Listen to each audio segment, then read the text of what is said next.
have a Jax, Victor, Lulu, Cassiopeia, and Graves. It's weird. Yeah.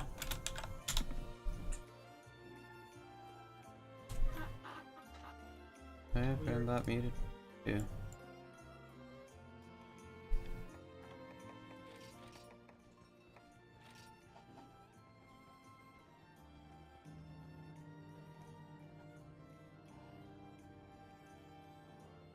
Hundred is good. Should put spook warning. Yes.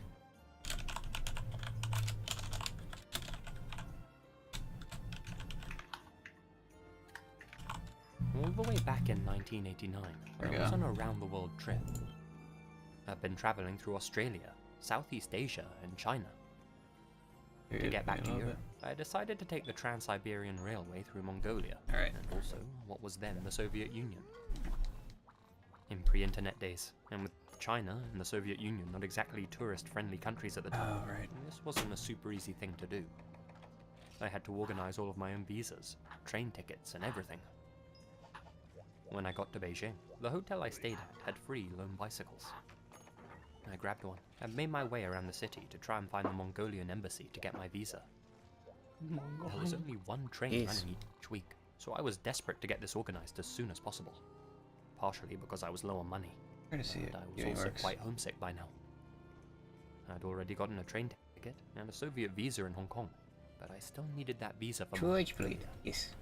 Again, this was in pre-internet, pre-Google Maps days. I had a street map, but just couldn't find that bloody embassy. Oh, see if that works. At long last, I got lucky and found it. But by then, they were just shutting the gates. Business hours were already over for the day. It was only 3 PM. If I couldn't get a visa, I'd not be able to get on that week's train. My train ticket would be worthless, and I'd have to wait a full week for the next train. Plus, I'd need to get a new Soviet visa too. So, I pleaded with the guard. Eventually, he relented and let me in. There was still someone in the office, and because they were keen to finish off for the day, they pretty much just put the sticker on my passport and shuffled me out the door. All set, I got on the train the next day and had an amazing time, going through Mongolia, the Soviet Union, even spent a few days in Moscow, and then headed via Finland and Scandinavia back home. The week after I'd been on the Trans-Siberian train, this happened.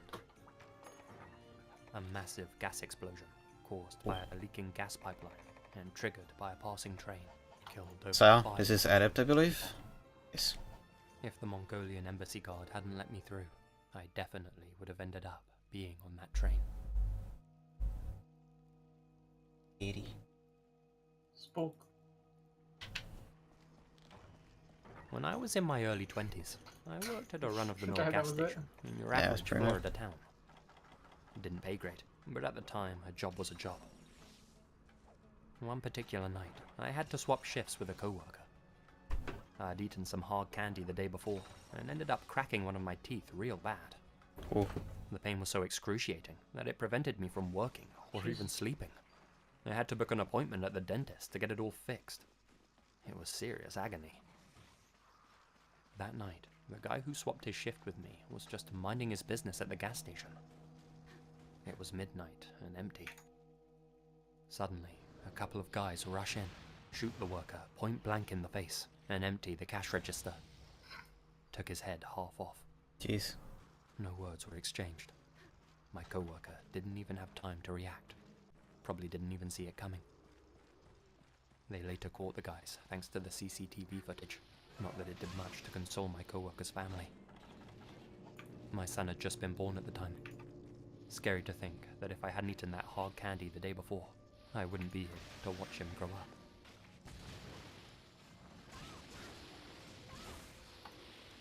Feels bad, man. My pregnant cousin usually takes the 5:10 PM bus after work. She was about to hop inside the bus, but she needed to pee really badly, and the commute's about an hour long, so she decided to go to the restroom instead and just catch the next bus. The 5:10 bus ended up falling off a cliff.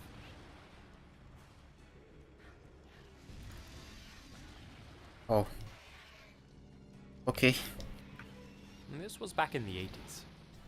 I lived in Australia and was driving from Brisbane to Sydney. I had a Jimi Hendrix bobblehead on the dashboard of my truck. We'd recently had a secret Santa at the new company I was working at, and a co-worker bought it for me as a gift. Why she'd picked that out for me was anyone's guess. I guess I was a newbie, and she didn't really know me that well, so maybe she thought it might be a funny present. I don't know. I wasn't actually a Hendrix fan. I was more into disco music myself, but obviously I didn't tell her that. I listen to the Bee Gees. And on the off chance that she might one day get inside my vehicle, I decided to put the bobblehead on my dashboard. Asian barrel. I forgot I had that emote. To Sydney, I noticed a hitchhiker on the side of the road. Well, There's no way I could. When this sort of thing was more acceptable and viewed as less of a big deal, so I decided to help the guy out and give him a ride. He looked normal enough. Are you brave? The guy hops in and thanks me. Says that he's heading in the same direction. As we made our way towards Sydney, the guy points out to the Hendrix bobblehead on my dash.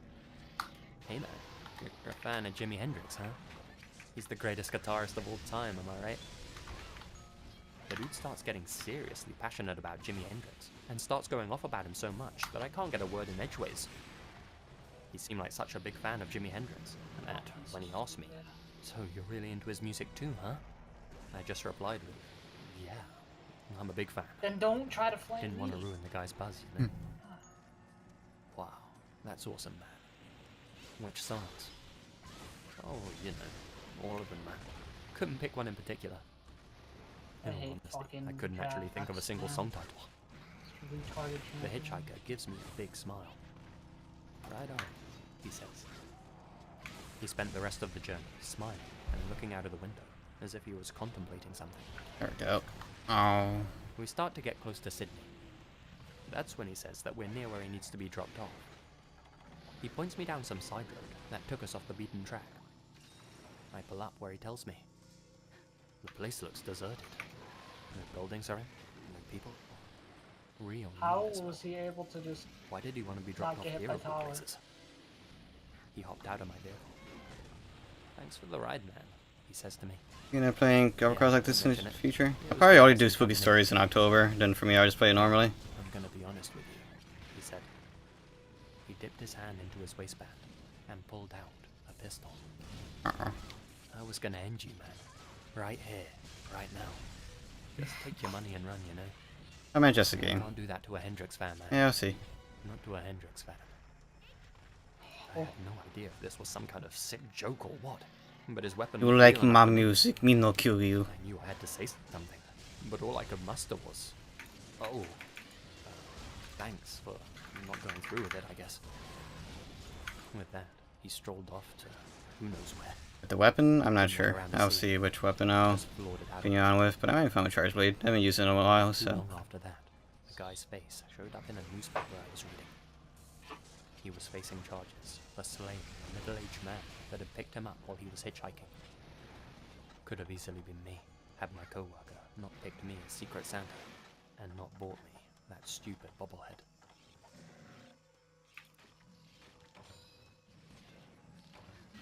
I'll probably change the layout though, since this is the layout for On the way to Ultimate. work one morning, some guy rear-ended my car with some force. His excuse was ridiculous, that he'd just seen some pretty lady walking along the sidewalk and she had distracted him.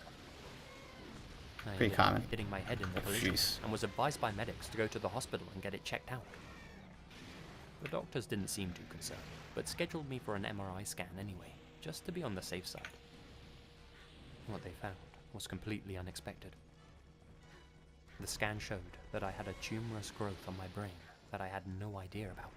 On the Had it brain. gone undetected Oh, no. for just a little longer, it would have become terminal, and it wouldn't have presented any kind of symptoms whatsoever. Not until it was too late, at least. Because they managed to catch it in time, I was able to go in for an emergency surgery, which was thankfully successful. So, because some woman just so happened to be walking down a particular street at a particular time, distracted some particular guy who just happened to be right behind me. Well, I'm still here today. I'm up for doing good if you want. Anytime online, playing during the game. 1943. I'll be too Start. opposed to that. My grandfather and his comrades were defending the city from German aggression.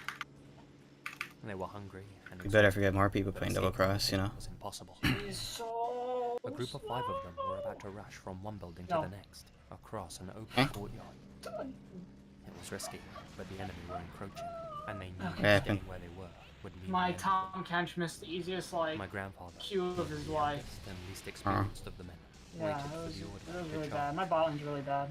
His Too good. superior rallied the group and began to make a dash for the building across the open courtyard. My granddad and the rest of his friends followed closely behind. Jeez. As he sprinted, my grandfather noticed a German panzer tank turning its turret to take aim at them. Distracted by Smurf his on, impending doom, Jesus. he forgot to look where he was running and ended up tripping on something. A dollhouse, of all things, nestled in the rubble on the ground. He fell flat on his face. How that dollhouse came to be lying in that exact position to trip my grandfather was the result of a long chain of mundane events. The village here for now. Just be getting properly. I see. That once stood there. I already Parents of played that this on family stream, had so decided to buy it for their daughter, who kept it in a specific place in their home. Once the building was destroyed during Stalingrad, the dollhouse, being placed exactly where it was, just so happened to be launched from the building, landing in the future trajectory of my grandfather, who tripped and fell over it. Whatever the case, it had caused my grandfather to fall behind his friends, Fiesta. who kept on running. He quickly got back to his feet and looked towards them. A few seconds later, the Seriously? panzer fired off around. Where his friends once were, there was now only a large cloud of dust. The tank had blown them all to pieces. My grandfather had just enough time to scurry back to a defensive position and survive the day. Had that dollhouse not been exactly where it was, yeah, he so I would think kind of certainly have sucks. been No free trapped DLC items. and the shell cut. Whatever. What can you do? He would have never made it back home, never met my grandmother, never had my father, and, well, I guess I wouldn't be here to type out this story now, would I? When my daughter was born, I bought her a dollhouse. Never know when they might come in handy.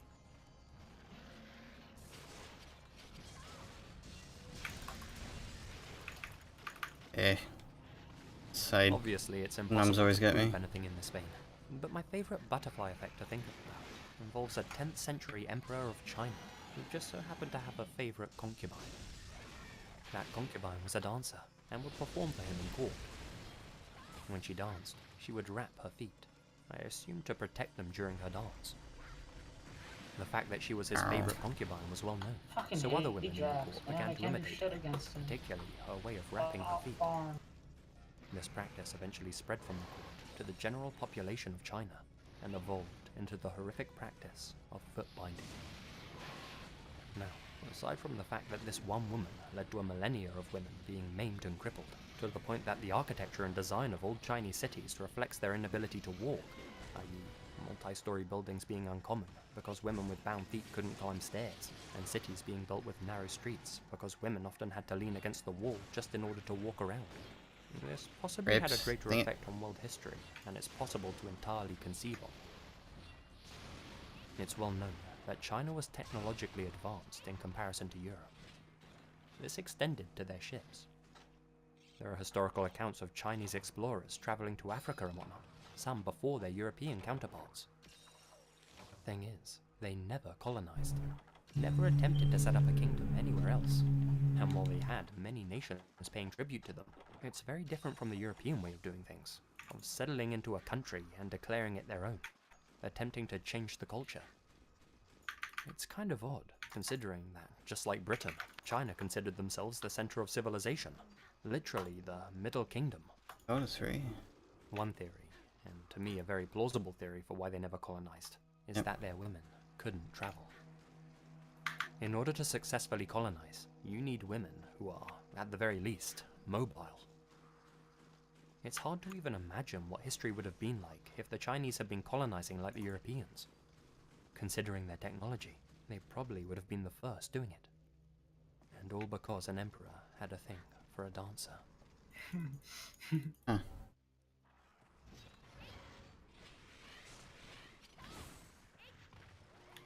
My uncle was a deep-sea project fisherman. about that. It's fucked up. His boat was due to sail on Sunday morning, and he went out with a few of his buddies on Saturday night. Sweet. Had a sort of goodbye party, since he'd be out at sea for a good long time. Ended up having a few too many drinks. Some dude made fun of his Hawaiian shirt. Just a throwaway insult. But things escalated, and I ended up getting into a bar fight. Spent the night in the slammer. Missed his boat the next morning. Some other guy filled in for him at the last minute, and they left without him. He felt awful, since he really needed the money. Turns out, it was a lucky escape. The fishing boat he was supposed to be on was attacked by modern-day pirates. The crew resisted, and everyone on board was slaughtered. You could dive me if you want. The boat was later found abandoned. Good thing you wore that Hawaiian shirt that night.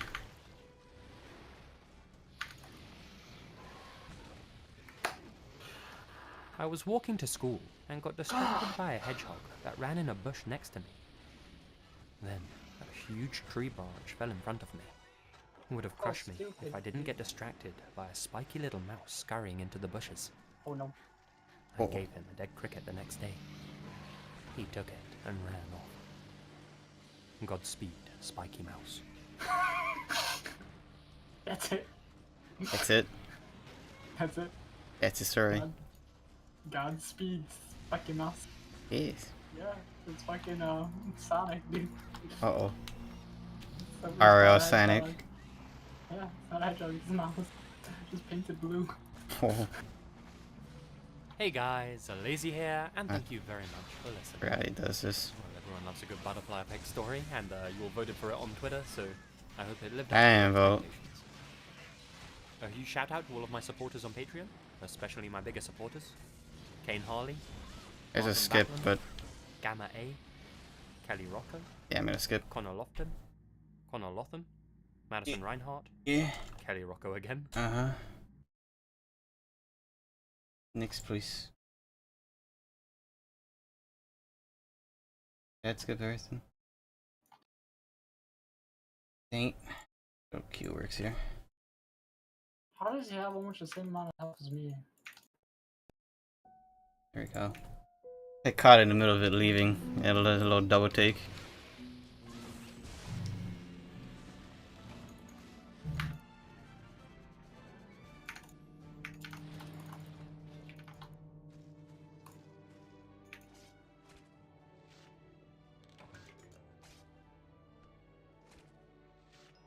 That was overkill.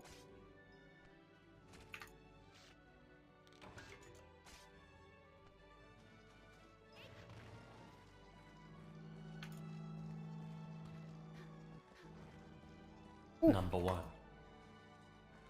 Big echo. When I was in my mid-20s, Oh, I no. worked at a bar in Kabukicho, Tokyo. Now, Tokyo is a very safe city, but Kabukicho isn't the nicest part of town. It's an infamously seedy area with a lot of bad influence. If you have the money, you can pretty much purchase anything there. Though I worked in Kabukicho, A bad my tenant, workplace was decidedly less crazy than some of the other competition. I worked as a male host at a kyabakura. Essentially, my job was to be a companion to our female customers. Women would come to our bar and pay a lot of money just to drink and talk with either myself or another male host.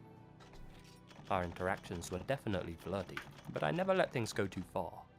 Oh. The art of the job was to make the women desire you so that they'd keep coming back and buying our expensive drinks, but to never let them get too close. To be honest, I didn't enjoy the work, but the money was good, so I kept at it for a couple of years. Well, during my time at the bar, there was this one customer who paid to see me very often. Her name was Emmy. I was a little surprised that she felt the need to come to a host bar at all. Usually our clients were the lonely old woman types, but Emmy was young, vivacious, decently attractive. I can't imagine she'd have found it difficult to get male attention for free. Regardless, she came to see me almost every night I had a shift, and she always asked to sit with me personally. There were better looking hosts, more sociable hosts, hosts with bigger muscles and more brain cells than me. But there was something that she just liked about me, I guess. Couldn't tell you what it was. For the first month at least, she seemed relatively normal. which of course was awesome. I was essentially being paid to just hang out and have fun with a nice, pretty girl. She would sometimes say something a little odd though, like how she sometimes fantasized about hurting people. But our conversations would quickly move on from that That's a type big of red subject. flag right there. As time went by though, her true derangement started to show. The topics of conversation took a darker turn. She started confessing her darkest desires, saying things like, "I'd really love to entice a man with my beauty, get him tied up, make him vulnerable, then see the look on his face when he realizes I'm about to end his life." Okay. Skatey. She Weird wouldn't flex, actually be but chatting okay. with me when she started talking about things like that. She'd just go off on a monologue, talking to herself as if I wasn't even there, drifting off into a glaze-eyed, dreamlike state. I wonder what their last thoughts would be of. Why did he spawn it up there alone? Every time she finished one of her weird speeches, she'd go silent and stare back at me with wide, unblinking eyes, smiling creepily from ear to ear like a Cheshire cat. You know, just pretend like. I'd never really do anything like that. Yeah, pretend. Yeah. I see, I'd always say, trying to break the uncomfortableness. You have very unique desires, Emmy. It wasn't long before Emmy started making decent proposals to me. During our regular meetings, she'd continuously offer me large sums of money to go back with her to her house and, well, you know. The Poster. money she was offering was ridiculous. The equivalent of $5,000 for just one session. Where other hosts might have accepted, I refused as politely and professionally as I could. Even though I was single, I made it a point to never get involved with any of my customers, no matter what. Well, Emmy didn't take that well. Not well at all. After the fourth or fifth time I declined her invitation, she burst into a fit of rage and then stopped coming to the bar altogether. Good job, Yamada, my boss said to me. You just lost one of our best customers. I hope you're happy. Sorry, boss. The weeks went by without incident. In all honesty, I'd had enough of the job. All the late nights, the constant drinking, having to be sociable for so many hours a week. It was starting to sap my energy. As I was walking back to my apartment after a shift one rainy winter's night, I made the decision to take the next few nights off. I finally made it back to my apartment, soaked to the bone and absolutely exhausted. I slid my key into the lock, stepped into my foyer and took my shoes off.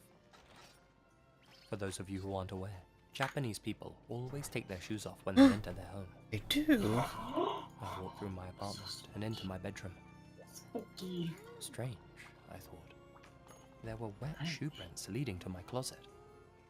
Like I said, I always take my shoes off before entering my home. How had those gotten there? I walked towards my closet door and got ready to open it. That's when My I found hand out reached for the she was handle, wearing Skechers. and I froze. My I could hear carpet. something coming from behind the closet. My carpet and my Breathing. house. Oh That no. type of labored breathing that a Oh, person Gladness does in looks a so game of hide nice. and seek when the seeker's close. Oh. I strained my eyes. Behind the slats in the closet door, I could make out a pair of human eyes. Oh god, that's They creepy. met mine. My closet door burst open and hit me square in the face, hard, knocking me backwards. Damn Emmy it, jumped why from is the this closet, door hitting and she me? came out thrusting. No, women hitting on me now. Idiot, Doors she are hitting screamed on at me. Before I knew it, she was right up close to me. She hit me with something sharp in the upper arm. It was a needle. I still remember the pain as it pierced me. Before I could react, Emmy pushed down on the plunger, injecting me with some unknown substance. Ew. There was no time to ask her what she was doing, no room for negotiation. On instinct, I threw myself at Emmy and took her to the floor. Next thing I knew, I was punching her in the face, then running for my front door, Okay. not bothering to put my shoes back on. The needle stuck at his arm. It's I okay. scrambled down the streets and alleyways, no destination in mind, just trying to get as no. far away as possible. Within moments, my head began to feel extremely light. My vision turned cloudy, and my limbs began to numb. Whatever she'd injected me with, it was taking effect fast. I tried to clasp onto passing strangers, but my tongue was numb, and no words escaped my mouth. They all pushed me off and called me a drunk idiot. The last thing I remember was the feeling of the rainwater drenching my socks. Then, everything faded to black. I woke up in a random alleyway as the sun began to rise. As far as I could tell, nobody had harmed me further. Passers-by must have just assumed I was a homeless person. My head was in agony, and the mark on my forehead was throbbing. The skin around my needle wound was bruised and swollen. Yes. I felt like hell, but I was safe. I pulled out my cell phone and called the authorities, told them what had just happened to me. Didn't change a thing. Emmy was long gone. To this day, they still haven't found her. Turns out that my stupid landlord had let Emmy into my apartment. She had pretended to be my girlfriend and told the landlord that she'd forgotten her key. Dazzled by her fake charm, the fool let her in without question. She then got inside my bedroom closet, leaving her wet shoes on. Thank God it rained that night. If I hadn't noticed her wet footprints, then I'd have gone to sleep, totally oblivious that she was hiding in my home. I'd have been at her mercy. What she planned to do with me after I was sedated, I'm not sure, but I did later learn something harrowing. 2 other male hosts in the local area had gone missing only a few months before Emmy first came to our bar. Just before they both disappeared, a woman matching Emmy's description had become a frequent client of theirs. If it was her, she had been using a different name. According to their bosses, both of the men had been offered a large sum of money to go back to Emmy's house or hotel or wherever. Texutre, please. They both accepted her offer. Nobody knows what happened to those men after that, but their families and friends haven't seen or heard from them since. If anything, my story goes to prove one thing. You don't always have to bump into the crazies. Sometimes they come and find you. And once you're in their tractor beam, man, you've got a serious Tractor problem. beam. Not in the I quit my sight or job the the next vision. day. Oh no, I got you in my sights. I got you in my tractor beam. Uh-oh. Oh no. Number 2. Cool. Don't be My uncle used to run with some bad Don't be a guys host. back in the day. Essentially, him and his pals were aspiring yakuza, hoping to get a slice of the action. One of these guys was called Haru. Now, Haru had a taste for the more seedy things in life. If something was considered bad by society standards, then he probably indulged in it regularly.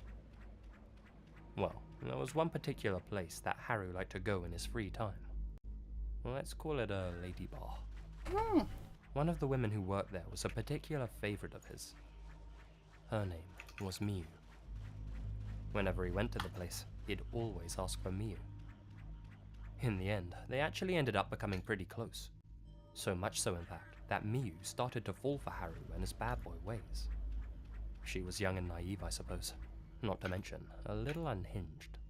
That's what Haru used to say anyway, but he liked that about her. Now Miyu had a boyfriend, but it wasn't long before she started telling Haru that she wanted to be with him instead. Haru wasn't looking for Mrs. Right though. He only wanted Mrs. Right now. No strings attached kind of fun. As such, he flat out told her no. He wanted to keep their relationship strictly business. He was a customer, she a professional. Oh yeah. Well, she didn't take kindly to the rejection. I'm out of tea. One day, Haru went back to the place to see Miyu again. He sat down in a private room, and from behind a curtain, Miyu appeared. She was brandishing a blade. So ungrateful, she screamed at him. Am I not pretty enough for you? She took the sharp blade and brought it up to her face.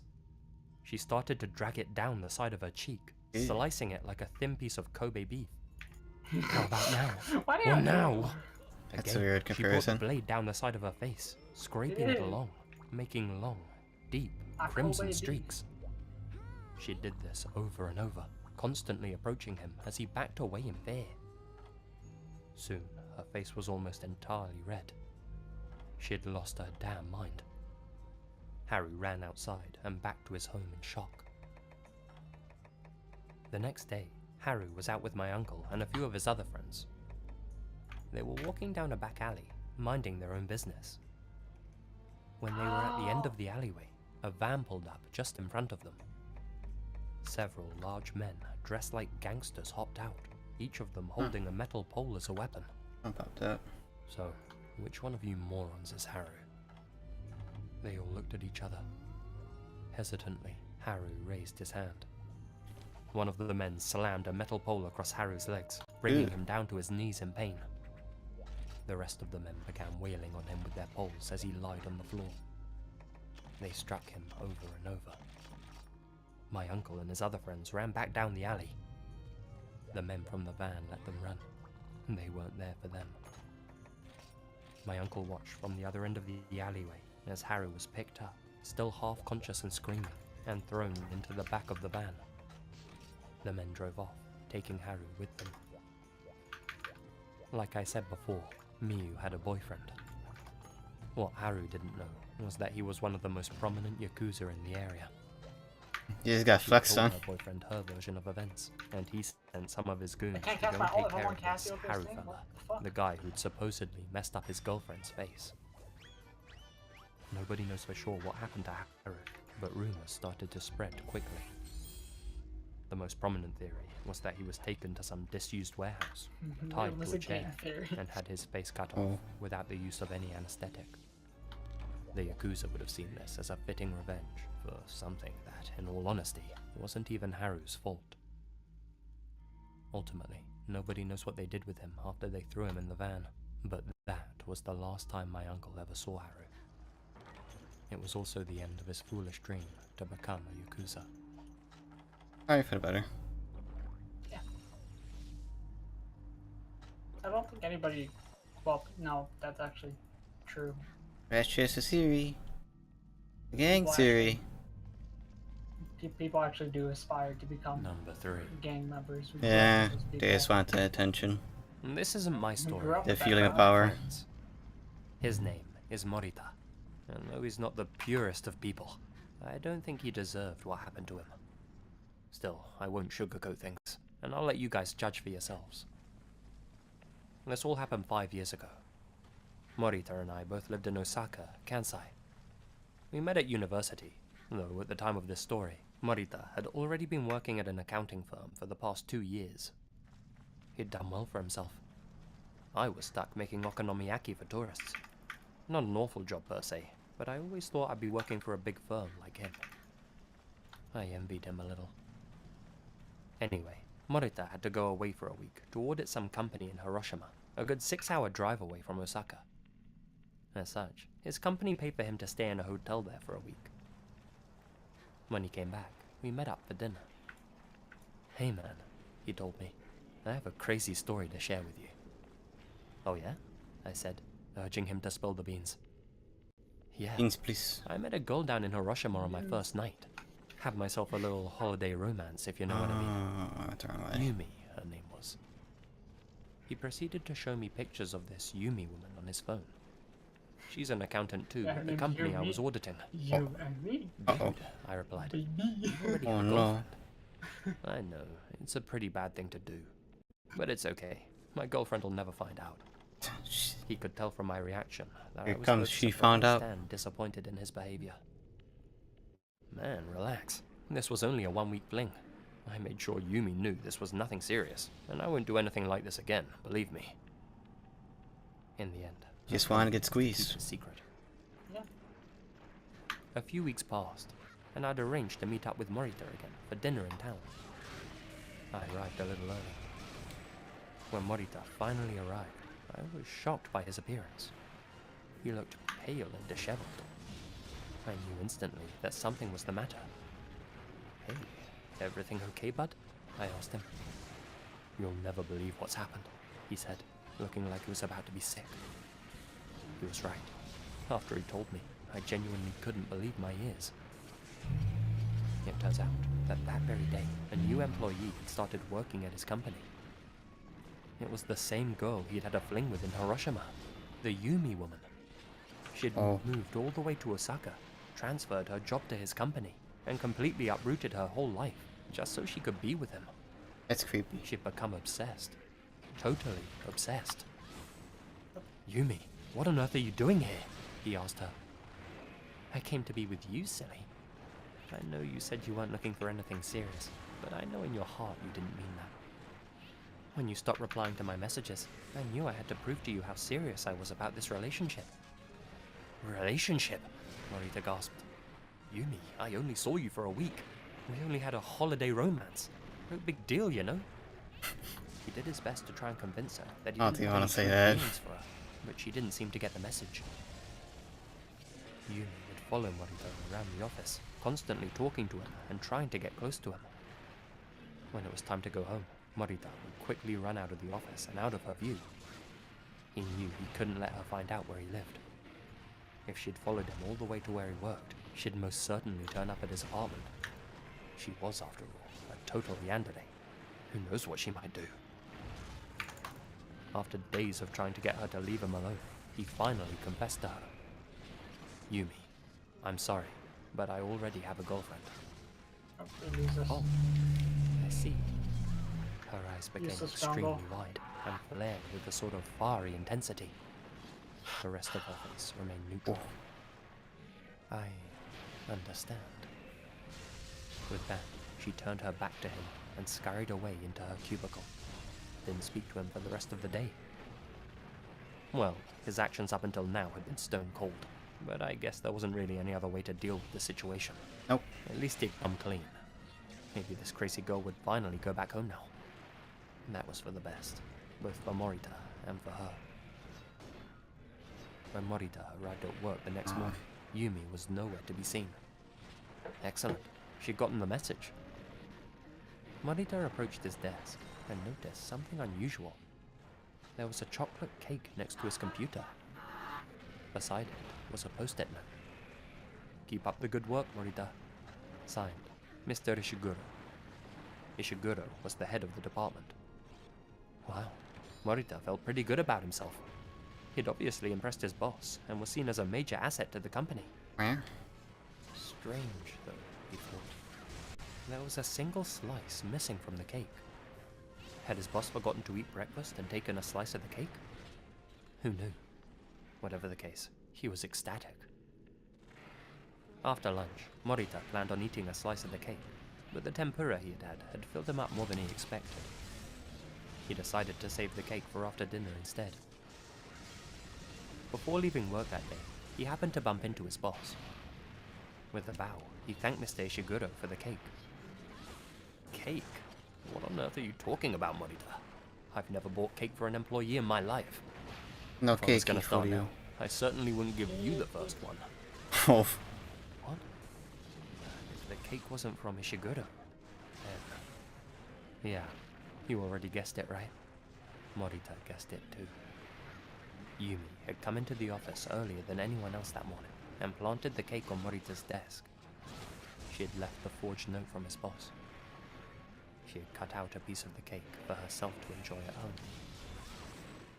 Here's the crazy part. The icing in the cake had been poisoned.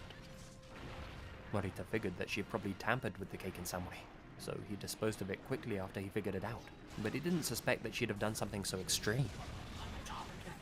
He only found out what she had actually done with the cake after she didn't turn up to work for several days. People were sent to her apartment to check on her. They found Yumi lifeless on her sofa. She had eaten her piece of the cake, and the icing had done its job. She had left a love note for Morita. It was several pages long. It closed with the lines, "So, if I can't have you in this life, I'll have you in the next. It's See creepy. you there soon, my love. Forever yours, Yumi." If he had still been hungry after lunch that day, he really would have been hers forever. Our actions have consequences. Sometimes bigger consequences than we can foresee. Obviously, the story got relayed to Morita's girlfriend, and she dumped him then and there. Oof. I hope he'll think Double twice whammy. before doing something so rotten and selfish again.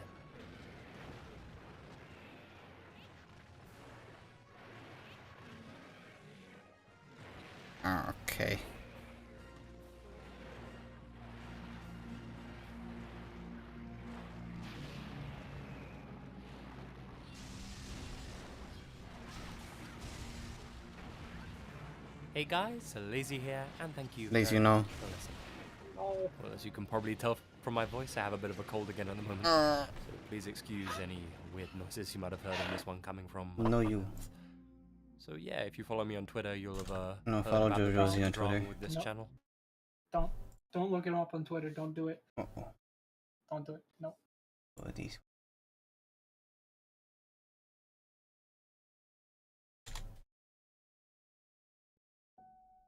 Unsolved mysteries.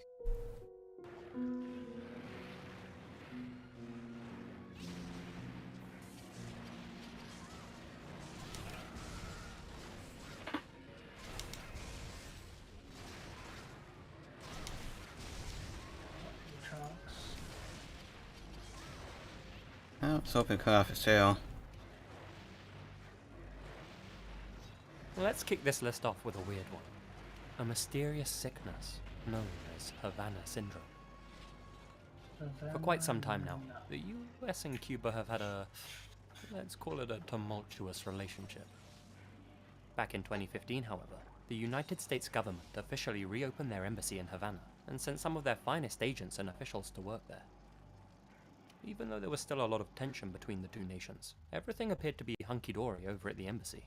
Hunky That dory. is, until late 2016, when an American CIA operative started hearing a strange, buzzing noise in his apartment.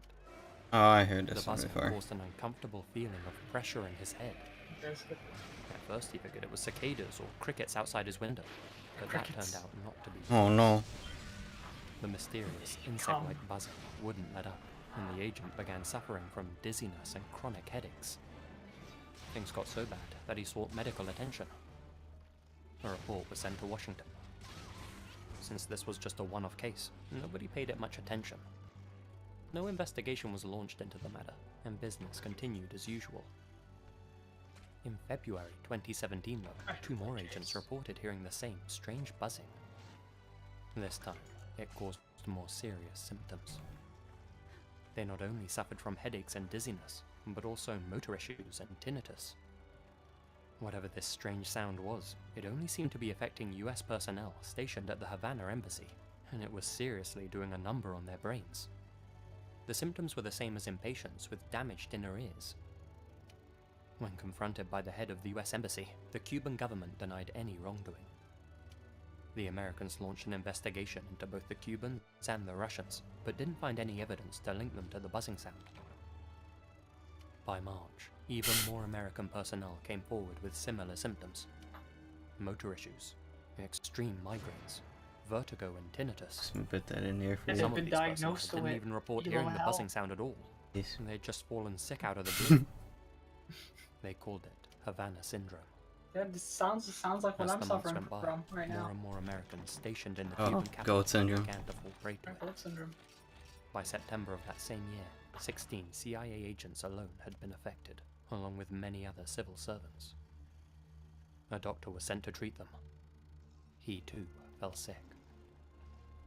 Those affected by Havana Syndrome soon began developing other symptoms: insomnia, nausea, fainting, vision loss, frequent nosebleeds, and, most worryingly, signs of brain damage.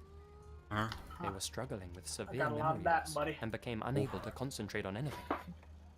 These cognitive issues were making it difficult for them to complete even simple tasks, and lasted for months after being exposed to the mysterious buzzing sound. Damn. Due to the secrecy of the CIA's investigation, we don't know exactly how many staff members were affected by the syndrome, but we do know that at least 40 personnel fell sick. Their brains were examined using advanced imaging techniques. The results of these tests were then compared with the control group. In July of this year, the report was published. The 40 staff members affected by Havana Syndrome had significantly less brain matter than the control group. They also had problems with functional connectivity in their brains. It then came to light that Canadian officials in Havana were being affected too, 14 of them in total. Both the US and Canadian governments were convinced that some sort of radio or electromagnetic weapon was being used to attack their workers, but couldn't pinpoint exactly who was responsible or what sort of device was being used. Both governments withdrew all their non-essential personnel from Havana. The 14 Leeson affected top. Canadians sued their Oh, government no. for $28 million for failing to address the That's what Havana I'm playing syndrome against right problem. now. Oh, Their lawsuit is still ongoing. the sweaty one. As of right now, we still don't know who or what was responsible for the buzzing. Some people think that the syndrome was the result of some environmental issue, and that it really was just the constant sound of crickets or cicadas that affected the workers' brains. And that doesn't explain why only US and Canadian government officials were affected, though. The whole thing's very suspicious, and theories range from Cuban, Russian, or Chinese sabotage to the whole thing simply being an unidentified virus that spread around the embassies. Since it's such a recent phenomenon, we might actually uncover the truth on this one. If the American and Canadian governments don't keep the whole thing secret, that is. It seems they're doing their utmost to keep their investigations under wraps. Understandable, I suppose. So Jungle Nunu. For anyone wondering what this mysterious buzzing sounded like, I'm about to play a short recording Oh no, taken I'm by gonna one suffer of the brain US damage. agents. Don't worry, the clip isn't long enough to fry your brain. Okay, good. Probably. Oh no. If you don't want to hear it, pause the video now and use the timestamp in the description to skip to the next entry. I can't do that. For the There's no curious description. amongst you, though, Well, let's get Here brain it is. damage together. No, no. That's like cicadas. That's executed. Like a weird cicada thingy. I feel brain damaged. Ting ting. Oh no. It's weird. In this next entry, we'll explore a truly intriguing, yet morbid case that's remained unsolved for the past 82 years. Step inside my time machine. Oh, yes, please. Oh The no. year was 1937. The setting? Beijing, then known as Peking. Uh No, oh. I said it. 19-year-old Setting is Pamela Wumbo. Werner was the adopted daughter of an established British diplomat and had spent the vast majority of her life in the Chinese capital. She was fluent in Mandarin, knew her way around the city well, and had many friends who she socialized with frequently. On a cold evening in January, Pamela went ice skating with her friends. She was due to leave for London in a few days to further her education, and wanted to spend some quality time with the people she cared about the most.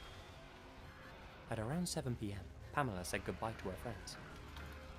This would be the last time they'd ever see her alive. The next morning, Pamela's mutilated corpse was discovered by the last Okay, surviving that's section slide of pretty Peking's fast. Mingdan estate, Yeah? only a short walk from her home. Her ribs were broken, and many of her organs had been cut out. Her heart, Seriously? kidneys, liver, and bladder were missing. Her throat had been slashed open This so Saracen. deeply that her head was almost severed. Her right arm was barely still connected to her torso. The frozen ground around her was stained red. The expensive watch on her wrist had stopped a few minutes after midnight. It remains unclear what happened to Pamela after she left the ice rink that night. There's no concrete evidence to tell us where she went, and what she may or may not have got up to, or who she may or may not have bumped into. With all that said, two prominent theories do exist. Paul French and Graham Shepherd have both published books about the murder mystery of Miss Werner, but the authors paint two very different pictures. In fact, the only thing they both seem to agree on is that Pamela's life came to an end with a blow to the head. I'll start with French's version of events, which he presents in his book, Midnight in Peking. After researching the case extensively, French believes it's most likely that after skating with her friends, Pamela met up with another group of females to go to a party. The party was being hosted by an American dentist in the city, Wentworth Prentice. Prentice and his friends were known for not being the nicest of people, put it like that. Not the kind of guys you'd bring back home to mother. Oh. Pamela was a patient of the bad Okay. boy dentist, and so likely Yeah, didn't feel intimidated by alright. him or his mates. Was he gonna curve back Their off? party eventually moved Oh. on to another place. It's the same A body seedy type, club pretty much. In a place known as the Badlands. You can imagine what kind of things went on in that neighborhood. French claims that it's here Pamela was separated from her friends. There she stood, in a room with only a bed in it, surrounded by a group of men. From there, a number of things could have happened. Maybe she resisted. Maybe she screamed. Oof, Maybe that one of them game ran limiting right and here. hit her over the head with something hard to shut her up. Either way, that was both the end of the party and the end of Pamela. The men then drained her body of all her blood to make her lighter and easier to move. They took her to where she was discovered the next morning. A place Texutre doesn't do the ting ting. Yeah. Very different things. To chop up her body, make her unrecognizable, dispose of the pieces in predominantly Chinese areas, and pass the blame on to a non-existent local psychopath. The dentist and his friends were all hunting buddies, and all knew their way around a blade. They were likely interrupted when someone came by, and left Pamela where she was found. Graham Shepherd's hypothesis about what happened that night is much different. The writer himself was a former police detective, and he claims that French's version of events doesn't make sense from a policing perspective. No, his version is much more simple, and goes like this. Pamela was not the kind of girl who'd go along with a group of men to the infamous Badlands. That would have been completely out of character for her. Even if the party actually happened, it's likely that she never went to it. A potion. It's more likely that she met up with one of her old Chinese schoolmates. You know him well, trans called Han. Yeah. This man would be Fuck the it, one serious to end too. her life after she broke his heart sometime before. He probably dumped her body in the street late that night, and then some random passers-by harvested her organs to sell for some superstitious Chinese medicine practices. Yeah. A dark theory indeed. Both writers have problems with each other's version of events, but in all likelihood, we'll never know which one, if either, is correct. In 1943, the Japanese army took control of Peking, and the investigation into Pamela's demise came to an end. After the war, all interest in the case faded. Whatever evidence had been collected was already lost. We know as much now as 82 years ago. Although the circumstances of Pamela's untimely demise remain a mystery, and probably will forevermore, at least these two books have shone a light on her case, and ensure that she won't be forgotten to history.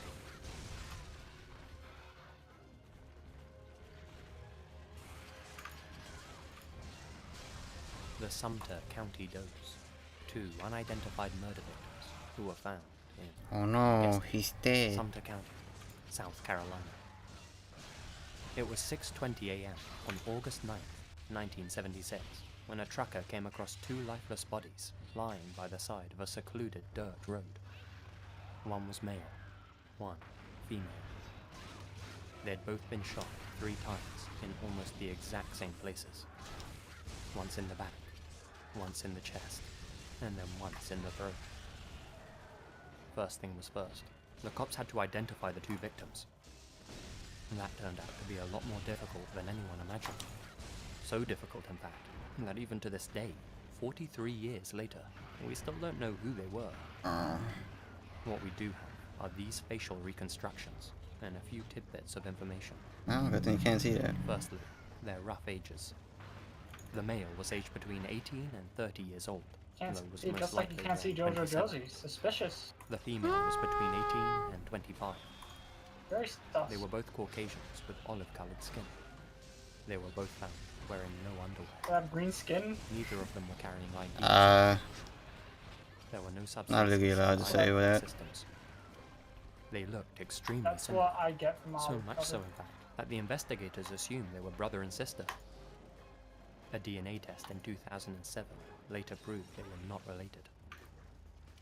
Both of them had a few distinguishing features. For instance, the male had an athletic body with several scars on his shoulders and back, suggesting he played contact sports. The female had very long eyelashes and 2 moles on her left cheek. They were both clearly from rich backgrounds, as they were wearing expensive clothes and jewelry, made using gold and precious stones. The male even wore a 14-karat gold ring encrusted with a sapphire. Engraved on the inside were the letters JPF. Could these have been his initials? He also had extensive dental work done on his teeth, Wow, of course. including a rare type of root canal, which only a handful of dentists in the US knew how to perform at the time. As such, he may have been a foreign traveler.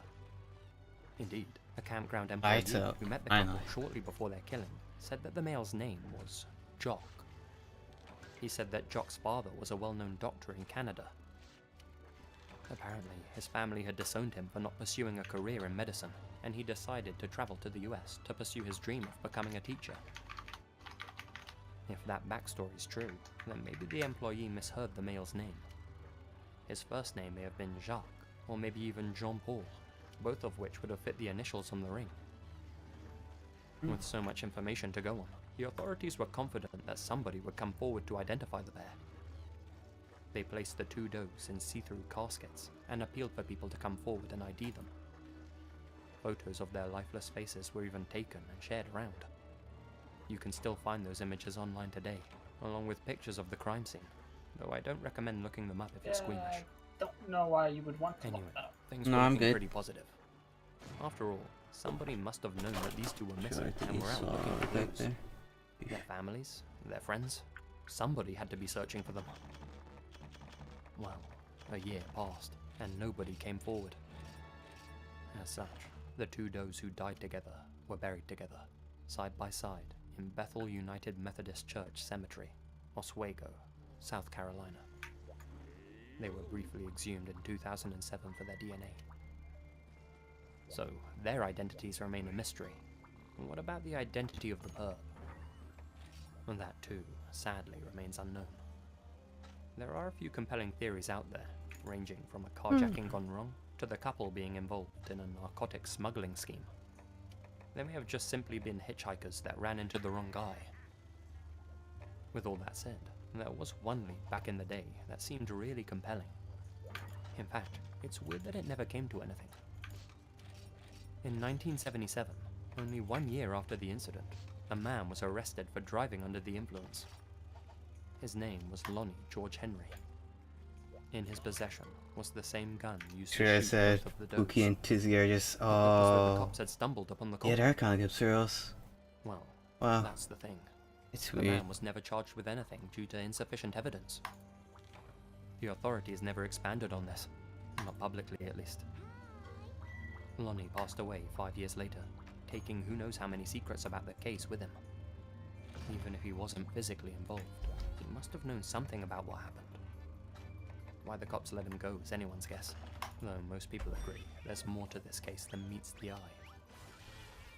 Whatever the case, for the past 43 years, these two young people, whose lives ended so tragically, have been resting without names or identities, and things will likely stay that way forevermore. Unnamed headstones mark their final resting places. Oof.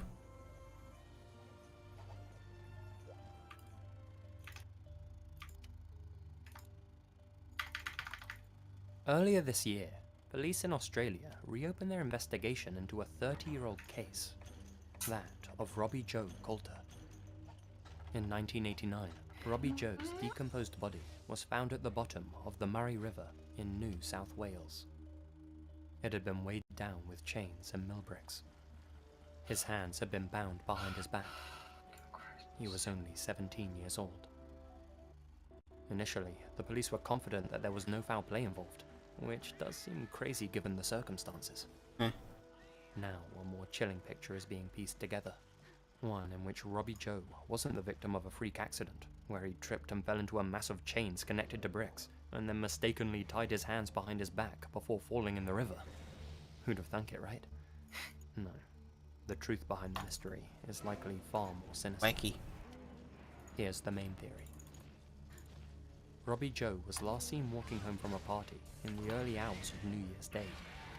He was travelling along the side of a road, so it's possible that a person or group pulled their car up alongside him, forced him into their vehicle, and then drove him out to Murray River. Then, by the water, they wrapped chains around him, attached bricks as weights, tied his hands behind his back, There's a monster I like to see in the world. to the river while he That was feels still alright. unconscious. They may have been people he had somehow offended at the party. Very They different may have one. been people Robbie Joe knew. They may Joe have been Mama. complete strangers. Nobody knows. Well, nobody claims to know at least. As Robbie Joe's own mother said on a radio show, "I'm convinced that all of his mates know what happened. I don't know why they're staying so silent." We still don't know what happened to Robbie Joe after that New Year's party, but even after 30 years, his family refuses to stop asking questions. Now, with the case being looked at once again, they may well find some answers. Robbie Joe's sister recently made a post on social media that sums up the horribleness of this incident. She wrote, "I can't possibly imagine the fear that stifled his soul as he sank to the bottom of the Murray River with 21 kilograms of brick and chain wrapped around his body.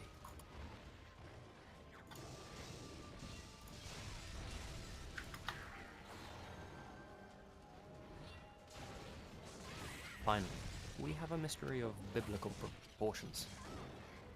3 decades ago, 15-year-old Emanuela Orlandi, who lived within the walls of the Vatican City, mysteriously disappeared on her way home from a music lesson in Rome. 3,000 posters of her face were plastered around Rome, and the story was big news and made headlines all over Italy.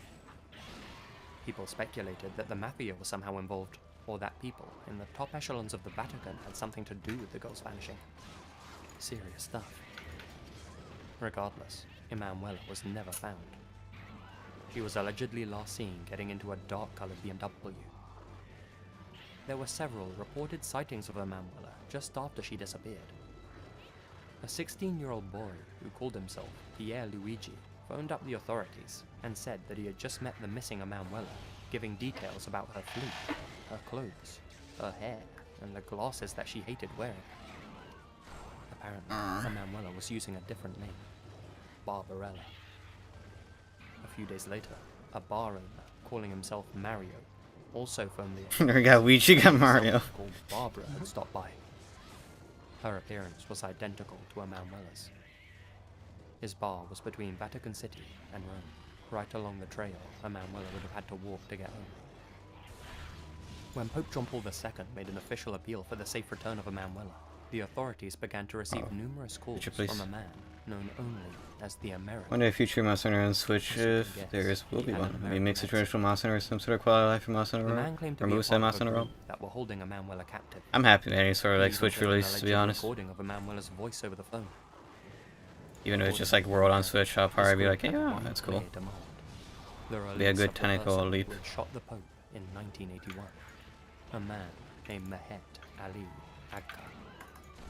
It remains unclear whether the Americans' claim was legitimate or just a hoax.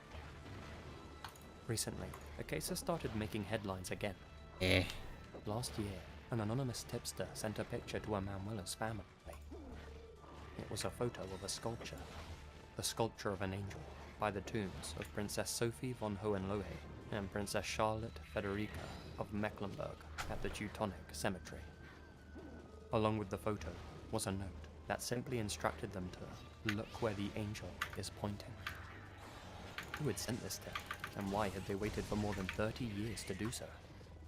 All that Emanuela's family knew was that they had to follow this lead. It was all they had.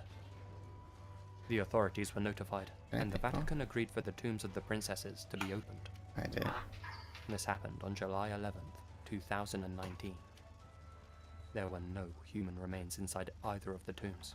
Not even the remains of the 2 princesses who were supposedly buried there. The plot thickened. That's sweet. The authorities continued to explore the Teutonic College, hoping that the tip was legitimate. Recently, they made a discovery. Beneath the floor, they found 2 chambers. The chambers contained thousands of bones. It's currently estimated that the bones correspond to at least a dozen different people. They're currently being analyzed. Could some of these bones belong to Emanuela? If they do, what does that mean for the Vatican? And will it bring us any closer to finding out what happened to her on that fateful day, or who was responsible for her disappearance? This is certainly a case you should keep your eye on. Yeah, it's better. It's both bizarre and dark in equal measure.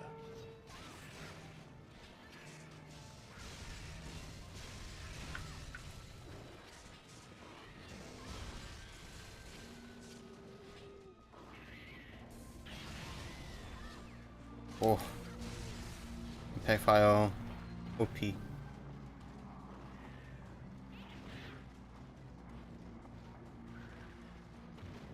Hey guys, Lazy here, and thank you very much for listening. No, you. Well, I hope you enjoyed these mysteries. I think there were some good ones in amongst this video. Okay. How did Nunu 1v1 Jinx? Was i.e. Lunature? Oof, no, I'm not going with the phone calls. Those are always oof. I think the phone, yeah, I listened to the phone calls one. Now I had the famous phone call that they play for Mercy Rescue Peoples. That's of example of here's the reason why you always ask where the person is. Is that famous case of an old lady getting stabbed to death, and you could hear the entire thing on the phone call. I'm good. I don't want to hear that right now. Oh, was that one that was about to play? No, no, no. It's just yeah. I think it was pretty much in that order. Decided to skip that. For the better. It's a very violent thing, as you'd guess. Yeah.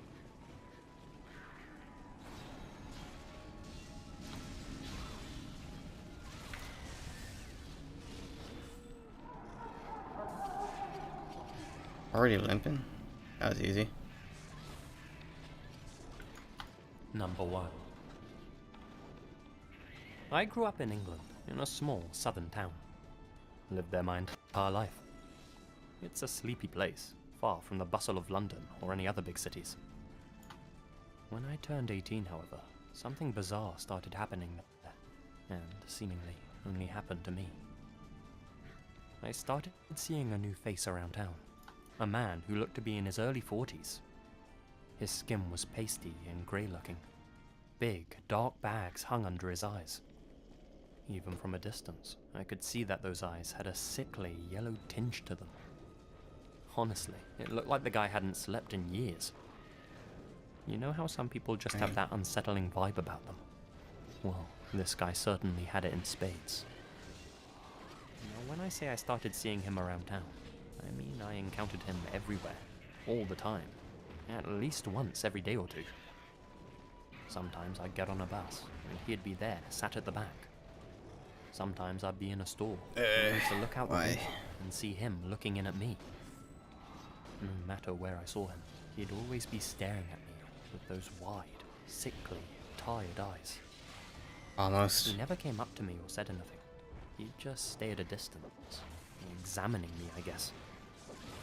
After staring at me for a few seconds or so, he'd always just walk off along the street.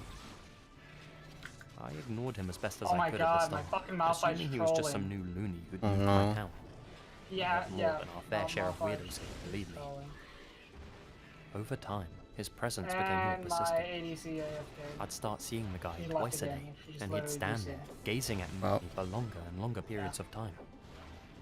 Eventually, I'd had enough, and decided I was going to tell him to leave me alone. Whenever I'd go to approach him though, he'd just quickly walk away, usually keeping his eyes on me as he did. Sometimes he'd even walk backwards away from me, keeping his eyes on me the entire time as he disappeared into the crowd. Even on the rare occasions that I'd run after him, I'd always lose him. He'd turn down a side street or an alleyway, and when I went to follow him in, he would already have vanished out of view. It freaked me out that nobody else ever seemed to react to this creepy man in my town. I mean, aside from the tired appearance, he looked ordinary enough, but you'd have thought that a guy staring wide-eyed at a much younger person would have drawn some attention.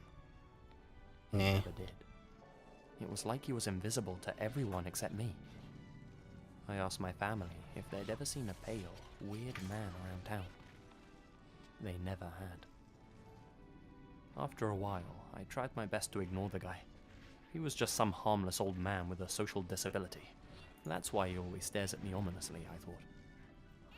I never saw him around town staring at anyone else. It reminds me of the Curse at 31 story. I never saw the guy when he was staring at me. Oh, it's a scary one. As the months went by, I started seeing the man less and less. The sightings went from 9 or 10 times a week, down to only 5 or 6 times. Then only every other week, every other month. Eventually I stopped seeing him altogether. I figured he'd gotten bored of his little game or whatever he was up to. After not seeing him for a while. That's not a very sad. Yeah, he looks satisfied. A few years passed. I was in my early 20s, and I hadn't encountered the man for a long I'm down to 8 LP. Ouch. Well, one night, after I'd been out drinking with my friends at a local pub, I found myself walking home alone. It was sometime around midnight, maybe a little before, maybe a little after, when, out of the blue, the heavens opened, and it started to rain extremely heavily. I rushed to a nearby bus shelter, seeking cover from the rainfall. This was a secluded part of my small should I town, play right now? on the very edge. I don't want to play League Everything anymore. was silent, That was just apart from the pounding god-awful. of raindrops on the ground and the quiet buzz of the After electric that, orange streetlights that's that worse. lit my path back home. I see. 2 AFKs. I sat there in the bus stop, waiting for the rain to ease up, when, from down the path that led to my house, I heard a single set of footsteps thumping against the pavement, Is there really kicking up much? water that had pooled on the ground. Whoever was approaching me was humming a quiet, slow-paced song to themselves. I didn't recognize the tune. Just another person on their way home from a night out, I thought. Probably drunk. Wait, there aren't any pubs or bars in that direction. The soaked figure stepped under the orange light near my bus shelter, and I could finally make out his face. It was the man I had seen years before. The same dark bags Maybe I'll hanging get under his annoyed. eyes. Yeah, I'll He get annoyed. moved under the same shelter as me, stopped right in front of me, and Still one of my turned to face CSGO me. skins. I was overcome by a strange sense of calm that I've never felt before as I heard him speak for the first time. I'm sorry about before. I made a mistake. The timing wasn't right. I sat there, listening intently. It's never happened before, so I thought about taking you out of turn for my ego's sake. But that wouldn't have been right. So I just wanted to tell you, I'll be waiting. What will you be waiting for? I asked. Next time, we'll meet under different circumstances. You'll be older. I'll be younger. I'm not sure if you'll recognize me. I stared at him with a blank expression, not sure how to interpret his words. He just smirked at me. It's okay. You won't see me coming anyway. With that, his face softened for the first time. He dug his hands deep into his pockets, stepped out from under the shelter, back into the pouring rain, and continued on down the street in the opposite direction he approached me from. He kept walking until he was out of sight. The rain stopped 2 minutes later. The strangeness of the encounter finally struck me. I don't know why it hadn't before. I rushed home and double-locked all my doors. Since that It's a night, little I've funky. yet to see the man around my town again. I still live there, though I've been planning on moving for a while now. The place just has this weird aura about it ever since that night.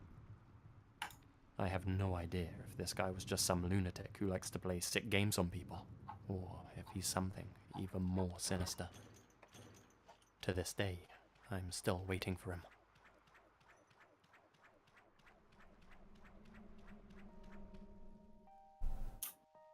How much is Naruto even? It's like 17. Oh, I'm debating it right now. Number 2. a bit much for what it is. Yeah. Personally. I'm a private investigator in a small town in central Ukraine. I'm trying to think For the about sake of my something business, else. I can't reveal which town exactly. Ah, Heck, I probably shouldn't even be Yeah, sharing workout this game, story dude. to begin with. I they'll digitally give you a hoop. Most of the cases I've worked over the years Yeah. have been unremarkable to say the least. I specialize in infidelity and spend most of my working days spying on cheating husbands and wives, then reporting back to my client, letting them know whether their partner is innocent or guilty of double dipping, so to speak.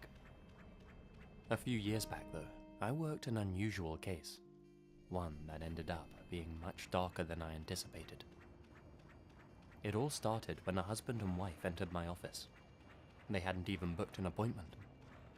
They didn't need to. Just from glancing up at them, I instantly knew who they were. The Roshchas, by far the richest people in our area. They had the biggest house, nicest car. Everybody knew they were hot stuff. I asked them to take a seat and Good tell me name. how I could help them. Sir, they explained to me, it's our daughter, Sophia. She's run away with her new boyfriend, and we have no idea where she is. They've only known each other for a couple of weeks. They left 2 days ago. Look, she left us a note. The father handed me a crumpled up piece of paper. It read as follows. Dear Mother and Father, I've decided to elope with my boyfriend, Andre.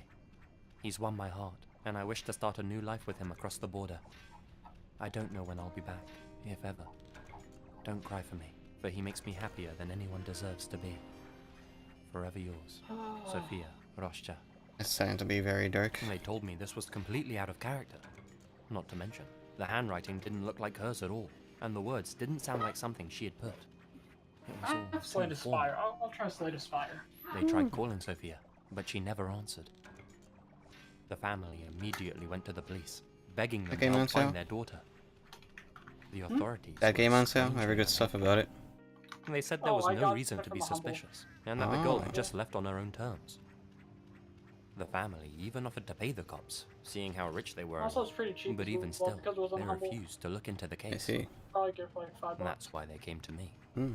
I was the only person who'd be willing to help them look for her.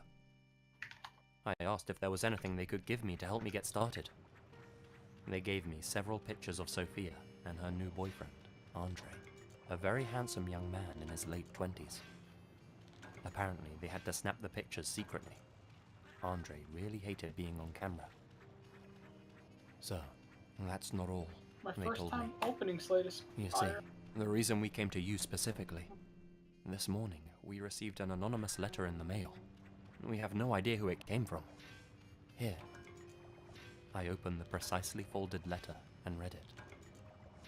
To the Roshcha family, your daughter Sophia is in grave danger. Andre is not who he claims to be.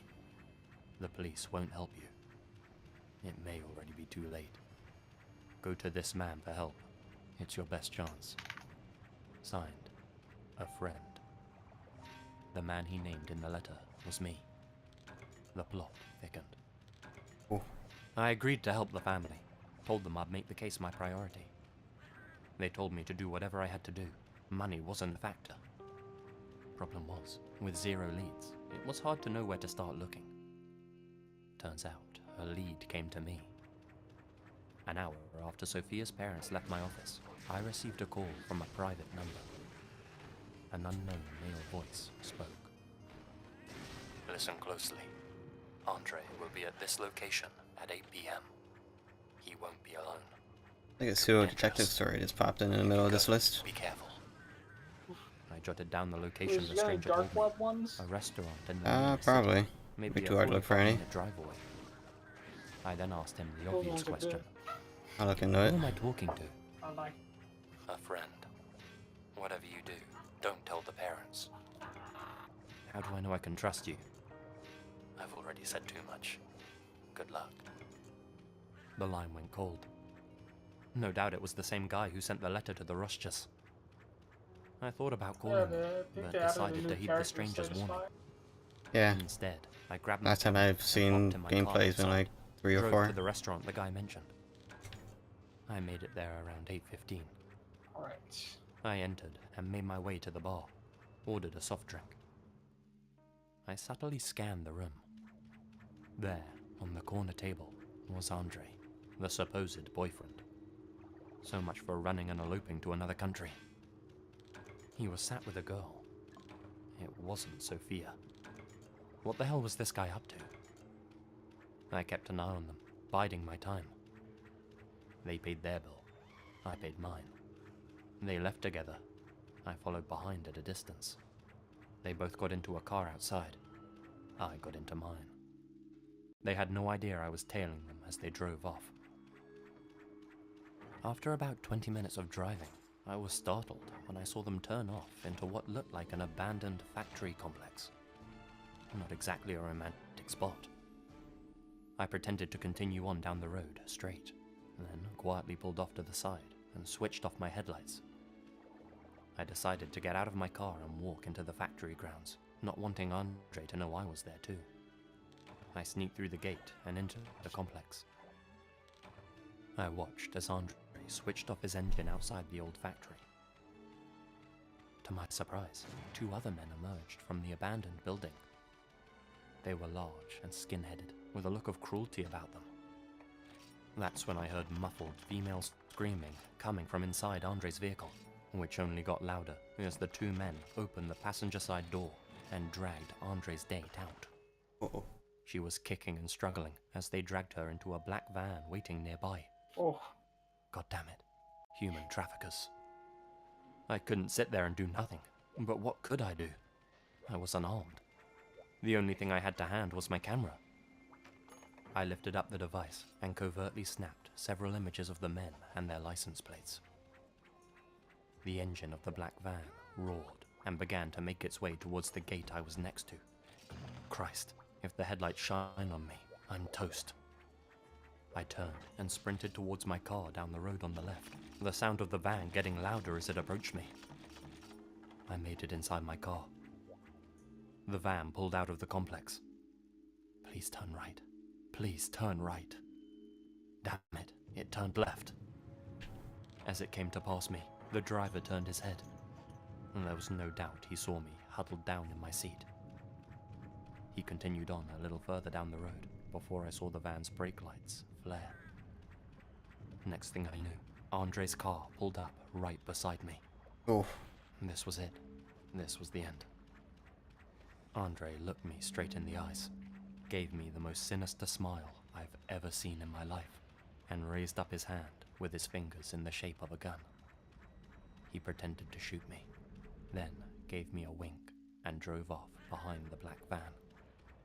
I drove off in the opposite direction. I, of course, passed on all the information and evidence I'd collected to the police. They paid it absolutely no attention, and I immediately knew why. They were almost certainly in the pocket of whatever syndicate was behind the trafficking. That was useless. You see, from what I know about this sort of thing, Andre was likely a recruiter for their organization, hired because of his good looks, charisma, and total lack of conscience. His job was probably to travel around to different towns and cities. His boss would give him money to wine and dine the girls, buy them expensive gifts, etc. He was the stereotype of what women look for in a man, at least on the surface, so it was easy for him to win their hearts. Then, once his prey was head over heels for him, he'd lure them to their doom, just like a human Venus flytrap. He'd lead them to wherever their organization had set up their temporary base of operations. As soon as they got into the car with him, it was already too late for them. They'd be forced into trucks, carted off to some secret location, and then auctioned off to the highest bidder. Their friends and family would likely never see them again. Andre was just one small cog in the machine. Unfortunately, the capturing and selling of other humans is the most profitable crime there is, so even if the police were after Andre, it wouldn't change much. The world keeps on spinning, and for as long as it does, there's gonna be evil living on it. I never did find out who the so-called friend was who sent the letter to the Rothschilds and called me with the tip-off. My guess would be one of the local cops who knew something was going on. He knew he couldn't intervene, but felt the need to help out with the case anyway. He was right though. It was already too late for Sophia. Sadly, the corruption just ran too deep. In the end, I never asked Sophia's parents for any money.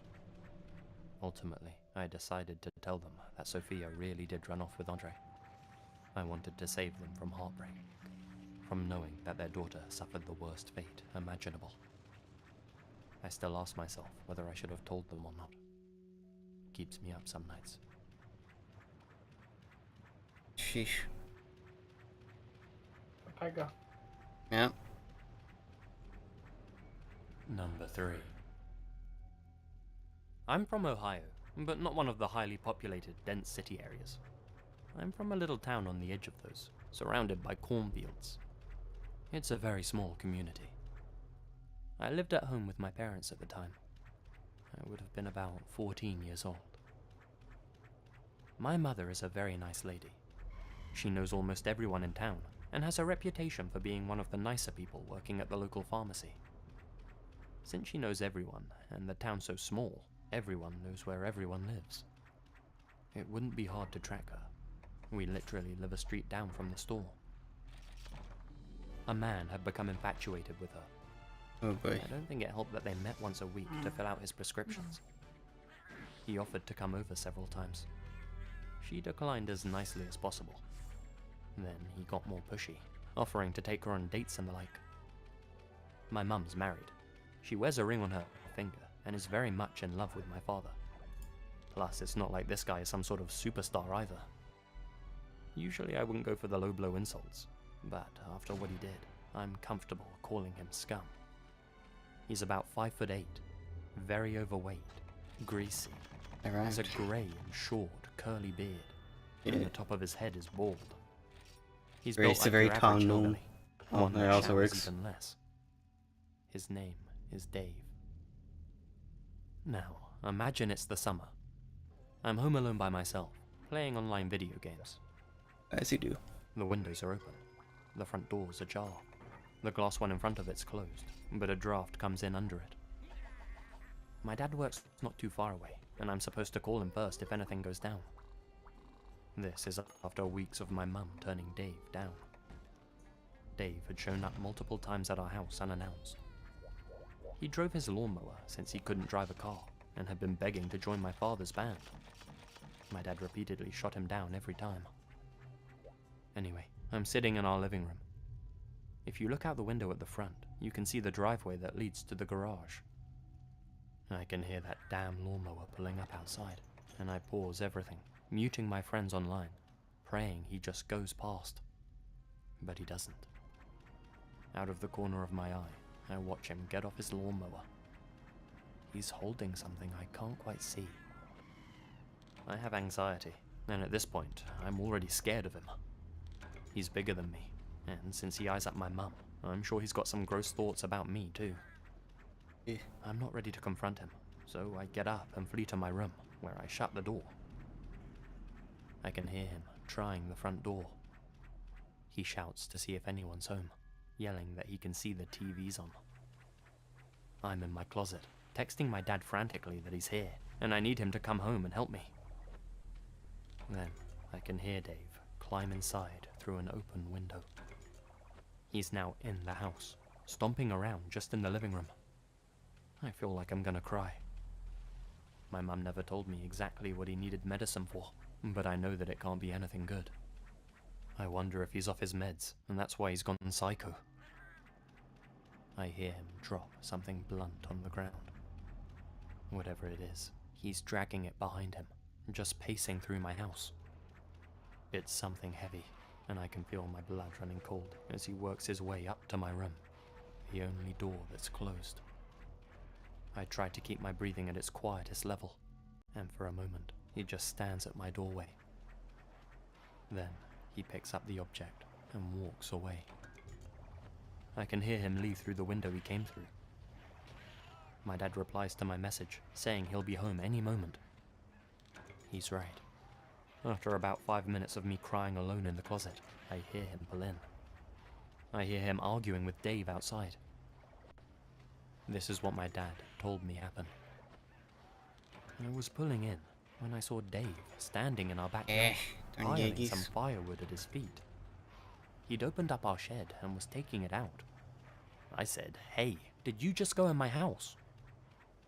When he turned around, that SOB was holding an axe. Oh. Not just a wimpy one either. A fire axe. The thing was huge, and it looked sharp.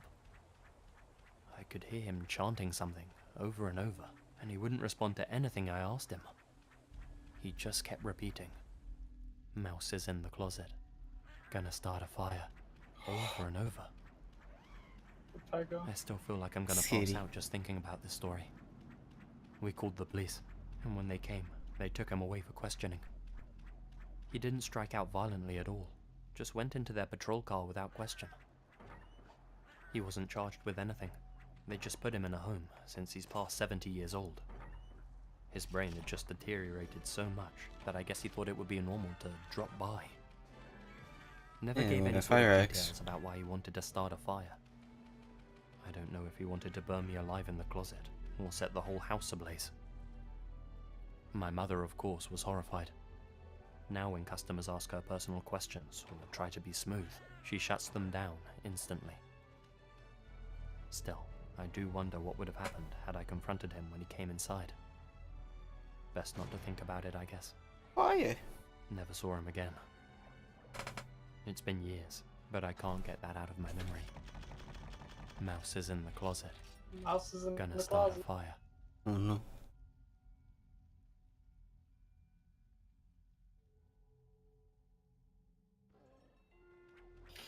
Jesus Christ. Ski.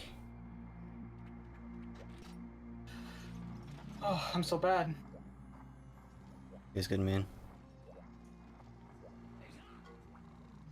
Hey guys, Lazy here, and thank you very much for listening. Oh, you. So how about you? Are you from a small town, and do you have a scary story to share? No. Dark web. That's a thumbnail.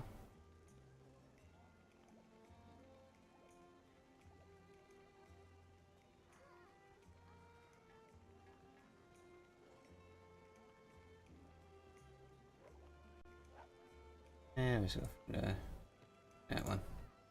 It's old, so it might be upload that you heard before. Oh god, fuck, I'm gonna get screwed. Hi guys, Lazy Masquerade here. Before I start the stories, I want to say that this video is not for the easily disturbed amongst you. And my quality The down. deep web is home to many gruesome videos, Yeah, I know forums, services, you If name you it. want better mic quality.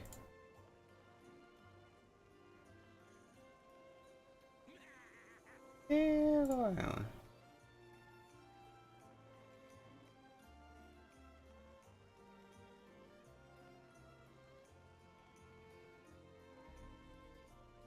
Not really dark web, but it's mystery.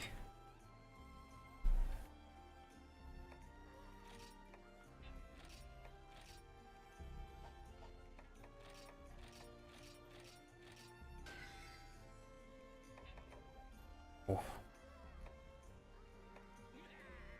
Number 1. Want that one.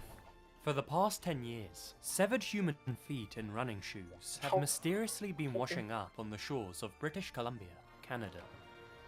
Since 2007, 16 feet have washed ashore, most of which remain unidentified. Of those 16, only 2 have been left feet, both of which were matched with their right counterpart. The rest have all been from separate people. So, where on earth are they all coming from? Why did they only start appearing after 2007? And why have no other body parts surfaced? As stated in a Toronto Star article back in 2008, speculation ranged from natural disasters, such as the tsunami of 2004, to the work of drug dealers, serial killers, and human traffickers. On top of those theories, some people thought that local medical students were playing a sick practical joke with parts of cadavers, or that the feet could be from the passengers of a plane that crashed into the sea. Yeah. The fact that a human foot can float as far as 1,000 miles made this an extremely tough nut for investigators to crack. This is what the man who discovered the 5th foot had to say. There's someone doing this alright. Think about it. If they tied a chain around someone's ankle and threw them overboard, the foot would just pop off. That could explain it. Maybe they've got a lot of bodies stored up in a container and they got washed out. We don't know. There's a lot of stuff that goes on over here. In reality, the truth is actually far less sinister, though still very tragic. According to forensic investigators, most of the feet probably belong to people who killed themselves by jumping off the Paciolo Bridge in New Westminster and into the murky water below. The rest most likely belong to people who drowned accidentally. The ocean is full of scavengers, Why only the feet? and it doesn't take them long to reduce a dead human body to near nothingness. That is, the parts they can get to. Submergence decay takes care of the rest. However, since these people died wearing running shoes and socks, their feet were in a protective shell. Once their ankles disintegrated, the shoes floated to the surface, and currents took care of the rest. That explains why no feet in sandals or stilettos have been washing up on British Columbian shorelines. Of all of the feet that have appeared to date, 2 have been linked to people who had mental illnesses, and 3 to people who seem to have died of natural causes. According to experts, there's no reason to believe anything nefarious has been going on. But why did they only start appearing after 2007? Well, they didn't. That's just when this whole phenomenon started receiving widespread publicity, and the local residents subconsciously started being on the lookout for washed up body parts. So, there we have it. The answer to this mystery is far more mundane than the sensational theories that still get bound around to this day. That being said, it's possible that not all of these feet belong to suicide jumpers or people who died accidentally. After all, thousands of people die at sea every year under various circumstances. Though foul play isn't suspected in any of the cases, it hasn't entirely been ruled out either. All the locals can do is wait and see if any more feet float their way. It seems almost inevitable that they will. Number 2. Maria Elena Milagro de Hoyos was a 21-year-old Cuban-American woman living in Florida back in 1931. She was considered strikingly beautiful and well known in the Key West area for her exotic good looks. Though her family was blessed aesthetically, their luck ran out when it came to staying in good health. Back in those days, tuberculosis was typically fatal, and it ended up killing almost all of Elena's immediate family. The young beauty herself was unable to escape its clutches, and when she fell sick with the disease, she was quickly rushed to the local hospital. She was treated by a German-born doctor, an eccentric man by the name of Karl Tanzler. He possessed an excellent medical mind and did everything in his power to save Elena's life. During this time, Tanzler became quite enamored with his patient and showered her with jewelry and clothing. At one point, he even confessed his love for her. It's unclear whether she felt the same way as he did, but that's besides the point. Despite his best efforts, Tanzler was unable to save Elena's life, and on October 25th, 1931, she passed away. When it came time for Elena to be buried, Tanzler paid for the entire funeral, and even had an above-ground mausoleum constructed for her. No expense was spared. Her family was of course thrilled by this. They couldn't afford to pay for such a grand monument themselves. The good doctor had become very close with their relative during Elena's treatment, so if he wanted to pay his respects in this manner, JPEGs in distance. You can imagine her family's surprise and disgust when they went to visit Elena's grave one day, only to find it completely empty. Her body had been stolen. But why would someone have gone through the trouble of digging her up, and where had they taken her? Those were the questions on the detectives' minds at the time. For the next 7 years, the whereabouts of her corpse and the identity of the body thief would remain a mystery. Turns out, the culprit was a lot closer to home than anyone at the time had expected. Was a doctor? Her own doctor. Wow. When Elena was first brought in for treatment, Dr. Tanzler was mesmerized by her beauty. On top of that, there was something extremely familiar about her face. As a child, Tanzler claimed to have had a set of visions in which he was visited by one of his dead ancestors, Countess Anna Constantia von Kossel. During these visions, the spirit of his ancestor revealed the face of his one true love, the woman he was destined to marry. When Tanzler first set eyes on Elena, he instantly recognized her as the dark-haired woman who had been revealed to him by the dead Countess. Unfortunately for him, he was unable to save the life of his future bride. But Tanzler wasn't about to let something as trivial as death get in the way of his love life. Oh, that's creepy. Every night, he would visit Elena's tomb to be with her. This carried on for 2 years. As time passed though, visiting her grave no longer sated his obsession. Despite his love interest being long dead, he wanted their relationship to become more physical. One April night, under cover of darkness, he crept inside the mausoleum and removed Elena's body. He then placed it in a toy wagon and wheeled her back to his home. Needless to say, after spending 2 years dead in a cold tomb, Elena's body had seen better days. Although she was obviously a little worse for wear, Tanzler still thought she was beautiful.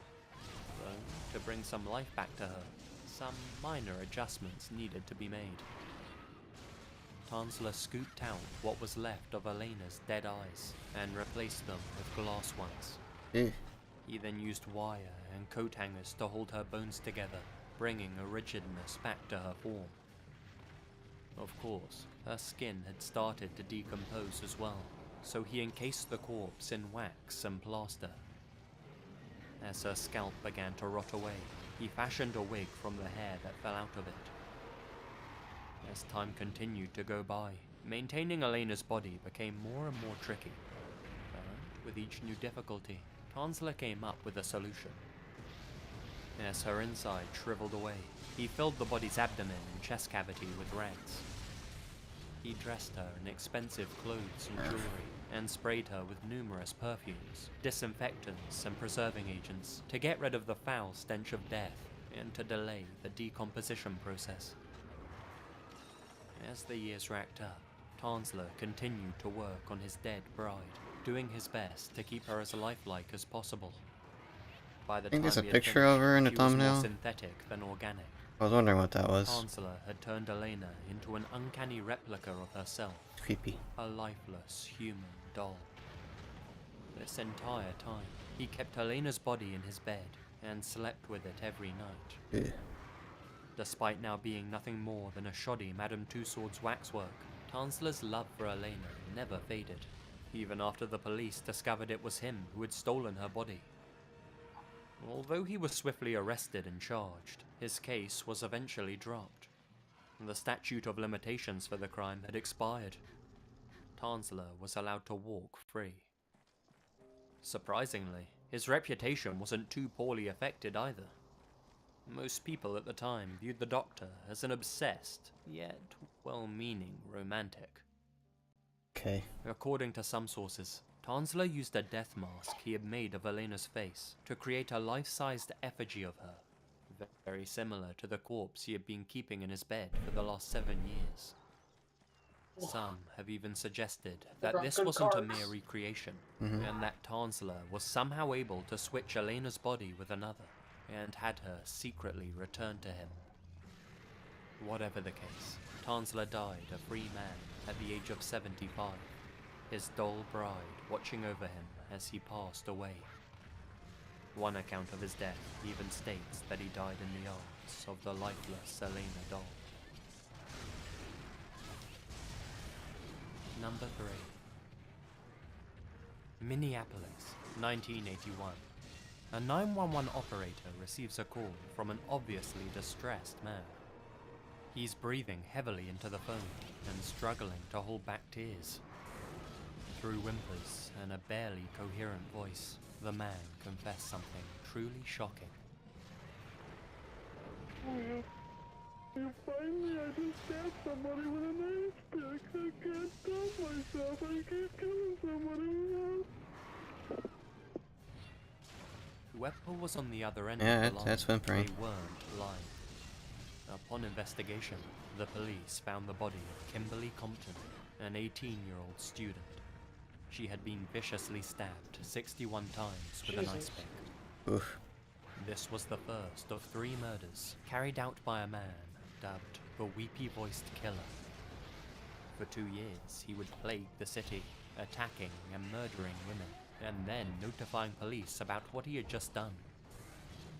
2 days after Compton's death, the killer called again, this time to make an apology. Don't talk, just listen. I'm sorry what I did to Compton.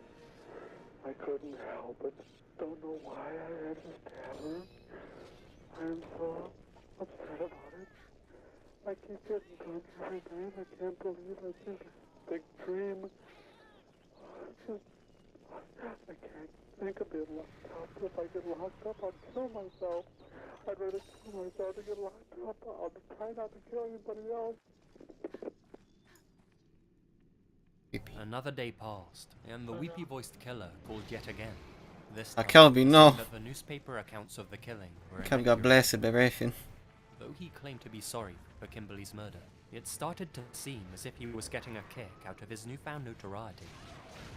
Detectives knew that if that was the case, it was highly likely he would kill again. They weren't wrong. His second victim was Kathleen Greening, a 33-year-old. He drowned her in her own bathtub. Finally, Barbara Simmons, a 40-year-old he had met at a bar. She was stabbed more than 100 times. So many wounds would usually suggest that the killer truly hated the person they were stabbing. But in this instance, it seemed as though the weepy-voiced killer either enjoyed the thrill of murder or just couldn't help himself. The calls he made are quite chilling to listen to, and it's likely that his reign of terror would have continued had it not been for the actions of a 21-year-old prostitute called Denise Williams. The elusive, weepy-voiced killer had planned for her to be his fourth victim. On this particular night, he solicited Denise and brought her back to his apartment to have sex with her. Afterwards, he offered to drive her back. She accepted. On the way back though, Denise sensed that something was wrong.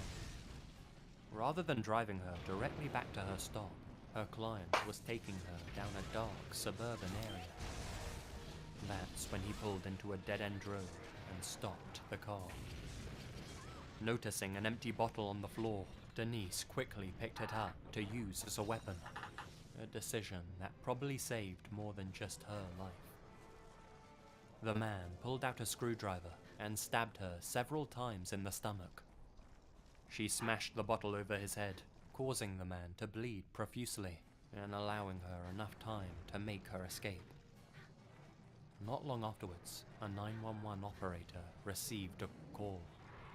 The dispatcher immediately recognized the voice on the other end of the line.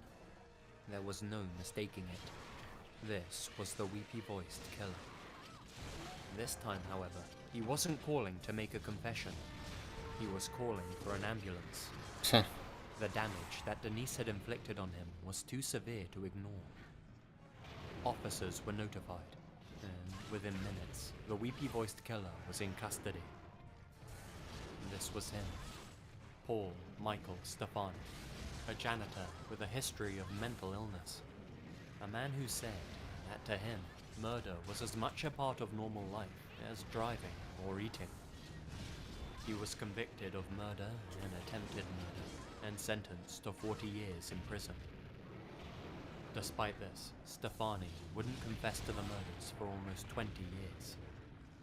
He died of skin cancer in 1998. Number 4. Harrington, Delaware, 1991. A man called Charles Holden calls the police and asks for an officer to be sent to his house immediately. He claimed that he had just picked up a hitchhiker. While driving the guy to where he needed to go, the stranger suddenly pulled out a screwdriver and began attacking Charles, demanding that he give him all his money in his truck. Charles said that he managed to escape and ran to a nearby store for help. The hitchhiker jumped out of the truck and chased him, but Charles managed to get back inside his vehicle. The hitchhiker sprinted after the truck, but eventually gave up. Charles said that he drove around for a while to clear his head, before heading back to the home he shared with his mother, Dorothy Donovan. When he finally got there, he saw that the same hitchhiker that had just attacked him was skulking around outside his property. An officer was immediately dispatched. By the time he arrived, the supposed hitchhiker had fled the scene, but just to be safe, he escorted Charles inside. That's when they noticed the broken back door window. Oh. They rushed upstairs and found the body of Charles's mother, Dorothy, in her bedroom. She had been stabbed to death. Nothing had been stolen, and there was a bloody handprint on the banister. The prime suspect was, of course, Charles. His story was rather implausible after all. It sounded as if he had just made the whole thing up on the spot. I mean, what were the odds that the same hitchhiker that had just tried to rob him would randomly end up at his house, break in, and then murder his mother for no good reason, without taking a single thing with him? Well, this case demonstrates that Lady Luck does like to show off her twisted sense of humor from time to time. DNA extracted from the bloody palm print proved that Charles wasn't responsible for his mother's death. What's more, 4 eyewitnesses were found that confirm the hitchhiker did exist. The case appeared on the popular TV show Unsolved Mysteries in 1995. It wouldn't be until 2006, a full 15 years after the incident, that the hitchhiker was found. Gilbert E. Cannon. His DNA matched with that found at the scene. He confessed to killing Dorothy and said that he was on drugs at the time. He wanted to find a place to stay for the night, and by pure chance, the first house he came across without any lights on belonged to Charles and his mother. When he saw Dorothy inside, he stabbed her to death with his screwdriver in a drugged-up haze. Jesus. He was sentenced to life without the possibility of parole. Had Gilbert not accidentally cut his hand while breaking into the house, an innocent man could have easily been sent down in his place. The victim's own son, no less. It makes you wonder how many other unbelievable alibis might actually be true. Number 5. August 28th, 2003, 2:28 p.m. Dang, sorry, 3. Alright, Brian this will be the last one. Wells, a 46-year-old Oh, shit, pizza it is. delivery driver from Pennsylvania, walked into a bank, clutching a walking cane. Yep, last hunt as well. He approached the teller and handed them a note. The instructions written on it were simple. Gather all of the employees with the access codes to the vault and fill a bag with $250,000. Brian gave them 15 minutes to do as he asked. This wasn't your average bank heist, however. Brian seemingly had no gun with him, no backup, and the cane in his hand was unlikely to get him very far. What he did have was a device strapped around his neck, concealed beneath his shirt. When he lowered his collar, he revealed a large, box-like contraption. It was a bomb. Oh, I've heard At this least, story. that's what he told them. Yeah, I remember The this thing one. was likely a fake, but the bank employees weren't about to argue with him. Since there was no way to get into the Heard vault this at that somewhere hour, else. the teller only managed to gather about $9,000. Brian took the bag of cash, along with a lollipop from the counter, hopped in his car, and sped off. It wasn't long before state troopers caught up with him in a local McDonald's parking lot. He was quickly surrounded and cuffed. That's when Brian was able to tell his side of the story. He claimed that the bomb around his neck was real. Said that he was delivering pizzas to an address on the outskirts of town when he was attacked by a group of men. They held him at gunpoint, locked the explosive to him, and forced him to rob the bank. At this point, the police didn't know what to believe. The bomb squad was quickly notified, and the cops kept their weapons trained on the pizza boy. Everybody at the scene anxiously awaited the arrival of the bomb squad, Brian in particular. Every passing second brought the deadly device closer to detonation. Nobody knew whether he had hours or minutes. "Why isn't anybody trying to get this thing off me?" he screamed to the nearby officers. Then, at 3:18 p.m., the device started beeping. All the onlookers could do was keep their distance as the beeps became quicker. Brian desperately tried to shuffle back too, as if trying to put some distance between himself and the bomb chained to his neck. Then, Oh, bang. crap.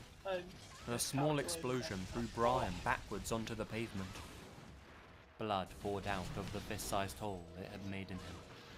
Surrounded by news cameras, the 46-year-old took a few last gasps of air. Exactly 50 minutes after entering the bank, Brian Wells was dead. 3 minutes later, the bomb squad arrived. Ugh. So, was Brian telling the truth about what happened to him? And if so, who was responsible for chaining the device to the poor guy? Well, the subsequent investigation revealed a number of interesting things. Firstly, whoever had made the bomb was a talented craftsman. In fact, the contraption was described as a marvel of DIY design. The bomb worked much like a giant handcuff, and it would have been impossible for Brian to remove it himself. It was loaded with 4 small pipe bombs and was filled to the brim with decoy wires and fake warning stickers to throw off anyone trying to deactivate it. On top of that, it turns out that Brian did have a gun with him. The cane he was holding was actually a homemade shotgun disguised as a walking stick. Inside Brian's car, detectives found a series of notes addressed to the bomb hostage. They contained a very specific set of instructions for Brian to follow, and stated that if he wanted to survive, he'd have to follow each one to the letter. He was to rob the bank and retrieve the $250,000. The notes then instructed him to go to other locations around town, where he would find a set of 4 keys needed to remove the device around his neck, along with a code to release the combination lock. Alright, seems good. The note ended with, "Act now, think later, or you will die." After robbing the bank, the first note instructed him to go to the nearby McDonald's parking lot, where he would find another note with further orders. Obviously, this is where Brian was apprehended, so the cops followed the note's directions themselves, in hopes that it would lead them to the culprits. This scavenger hunt continued, until one note led them to a jar in the woods, which was meant to contain the next set of instructions. By the time they arrived, the note had been removed. Whoever had set this whole operation up had been watching the police from the very beginning. The remote location where Brian was jumped offered no clues either. The criminals, who the media dubbed the collar bombs, had successfully covered their tracks. For the next 7 years, the FBI was stumped by this ridiculously intricate bank robbery. Who on earth would come up with such a complicated and convoluted plan that could so easily go wrong? That did so easily go wrong. They were either imbeciles or geniuses. In actuality, they were a mix of both. The case took numerous twists and turns, and after years of investigation, it came to light that Brian Wells, the man who had a chunk of his neck blown away, was actually in on the plan from the very beginning. Huh? Now, I know what you're thinking. What sort of madman would agree to have a live bomb strapped around his neck and then go on a life or death treasure hunt? Well, the answer to that is not Brian Wells. Let me explain. Brian had racked up a lot of debt with a group of crack dealers. He wasn't a user himself, but had started a relationship with a prostitute who was. In return for crack, she would have sex with the mild-mannered pizza boy. Now, it doesn't take a genius to work out that crack dealers are the last people on earth you want to owe money to. He was desperate and needed an out. That's when he was approached by Kenneth Barnes, Bill Rothstein, and Bill's ex-girlfriend, Marjorie Deal Armstrong. The group had a plan to rob a bank, which involved someone wearing a fake bomb around their neck. Not to speak ill of the dead, but Brian wasn't the sharpest tool in the shed. In exchange for a cut of the loot, he agreed to wear a fake device around his neck and carry out the heist. For the fake though. If he was caught at any point, the notes planted in his car would be proof that he was forced to commit the robbery. In Brian's eyes, it was the perfect crime. Just before the heist went down though, Brian was double-crossed by his accomplices. They pinned him down and somehow. locked the real explosive collar around his For 1 neck. health, 2 health. He went from playing the part of a hostage to becoming an actual one. Not only that, but he was doomed from the very beginning. Oh my god. The collar had been designed in such a way that any attempt to remove it or deactivate it would result in its detonation. Please. That was because the money was never the ultimate goal, not for the man believed to be the mastermind behind the plot. Bill Rothstein, a handyman with the skills needed to make both the bomb collar and the gun. Rothstein was a man who never achieved much in life. If stealing money was his main motivation though, there would have been far more pragmatic ways of going about things. No, he wanted to make headlines, to lead the police on a wild goose chase, and captivate the world with one of the most intriguing cases in history. He intentionally recruited co-conspirators that he could easily control and manipulate. Brian was desperate. Kenneth was a drug addict. Marjorie was said to be highly intelligent, yet had gone mad over the years. It wasn't hard for Rothstein to trick the crew into doing his bidding. At least, that's the main theory anyway. Rothstein died in 2004, before his involvement in the case ever came to light. He took all of his secrets to the grave, and left many questions about the case unanswered. What we do know is that he and the others were involved, and that Brian wasn't an innocent victim, but a victim nonetheless. In the end, Rothstein left both Kenneth and Marjorie to take the fall. As a side note, Marjorie actually died in prison just a week ago, on the 4th of April, 2017. Yeah, There are plenty more this video details is. about this case, which in the interest of time I won't cover here. There's a bunch of documentaries and articles on it if you want to learn more, as well as a lot of news footage. In 2011, there was actually a Hollywood movie released called 30 Minutes or Less, which was almost certainly based on this case. They turned it into a comedy. A little disrespectful, but nobody saw it, so I guess it doesn't really matter.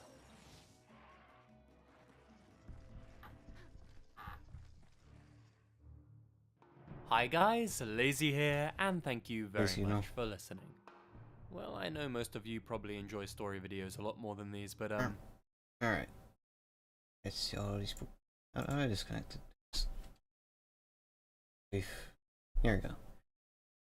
Guess I just go off of game audio for the last little bit. Yeah. It is late. 8:16.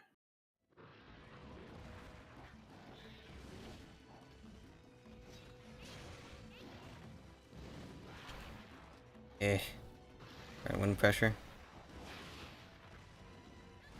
5, 8:16. Oh, I'm dead. Good bad man.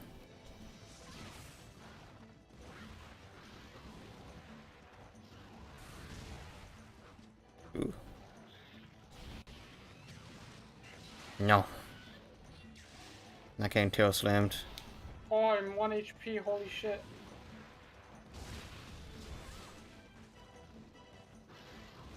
Well, fuck, I screwed up.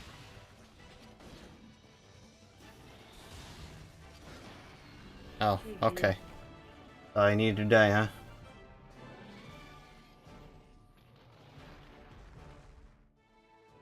I mean, Narukuga at 60 FPS does feel pretty nice though.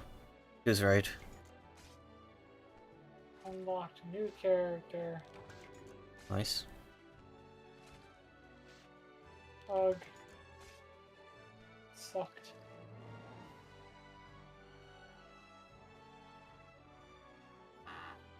I'll do one more. One more real fast.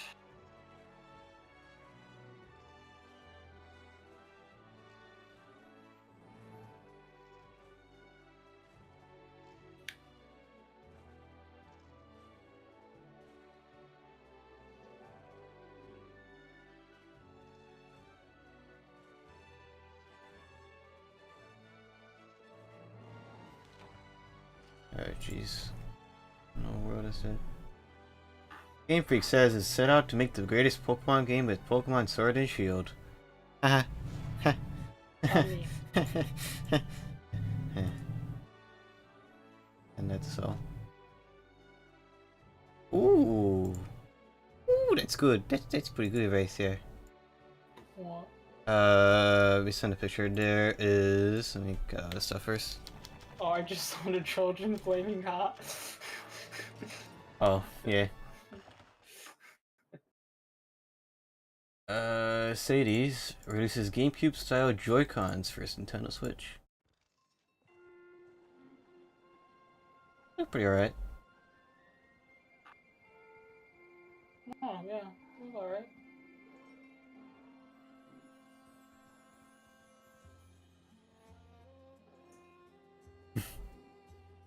Oh god. It's very angular.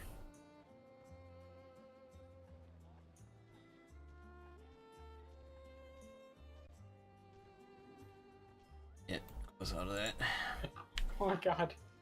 Right. So the dumbest fight ever.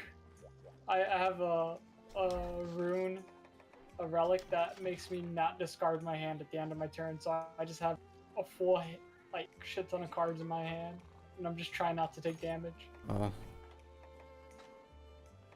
Finally. I just barely. Oh, it's because of the disc stones. Helmet file, isn't that stronger in GenU? I remember. You know, I looked at the numbers for Charge Blade. I know impact files got super nerfed in here. Edit style feels pretty good though. Get through all of this otherwise, it's annoying me.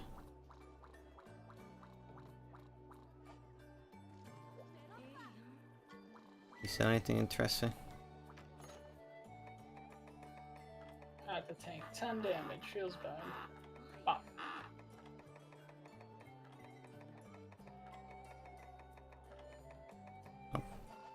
Nothing that I want.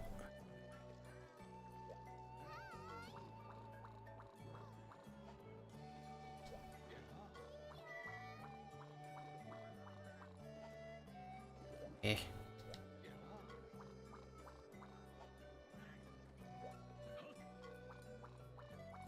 If only I cared about Arena. Actually, wait, I kind of do because you get load up through there. Oh no, seeing the Gory Chef in 60 FPS, that's unnerving.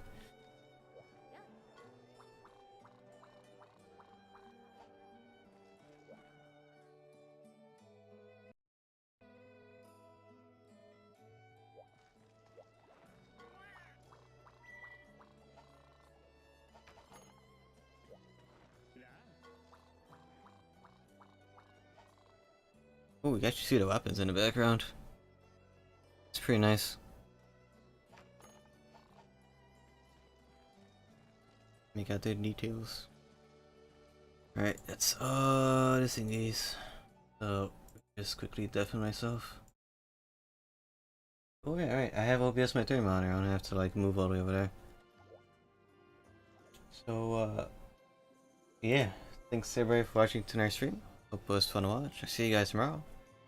In which, most likely play For the King, the boys. So I have that campaign, so hopefully actually make some progress. If not, get some more lore, unlock some more handy stuff and things for future campaigns to be a bit easier. Yeah, I'll see you guys tomorrow. Thanks for popping by. Hopefully, probably next time will be less spooks, you know. I always say during these spooky streams, it's nice once in a while. Just don't listen to spooks too often. A lot of negative stuffs. So, take a nice little rest from it.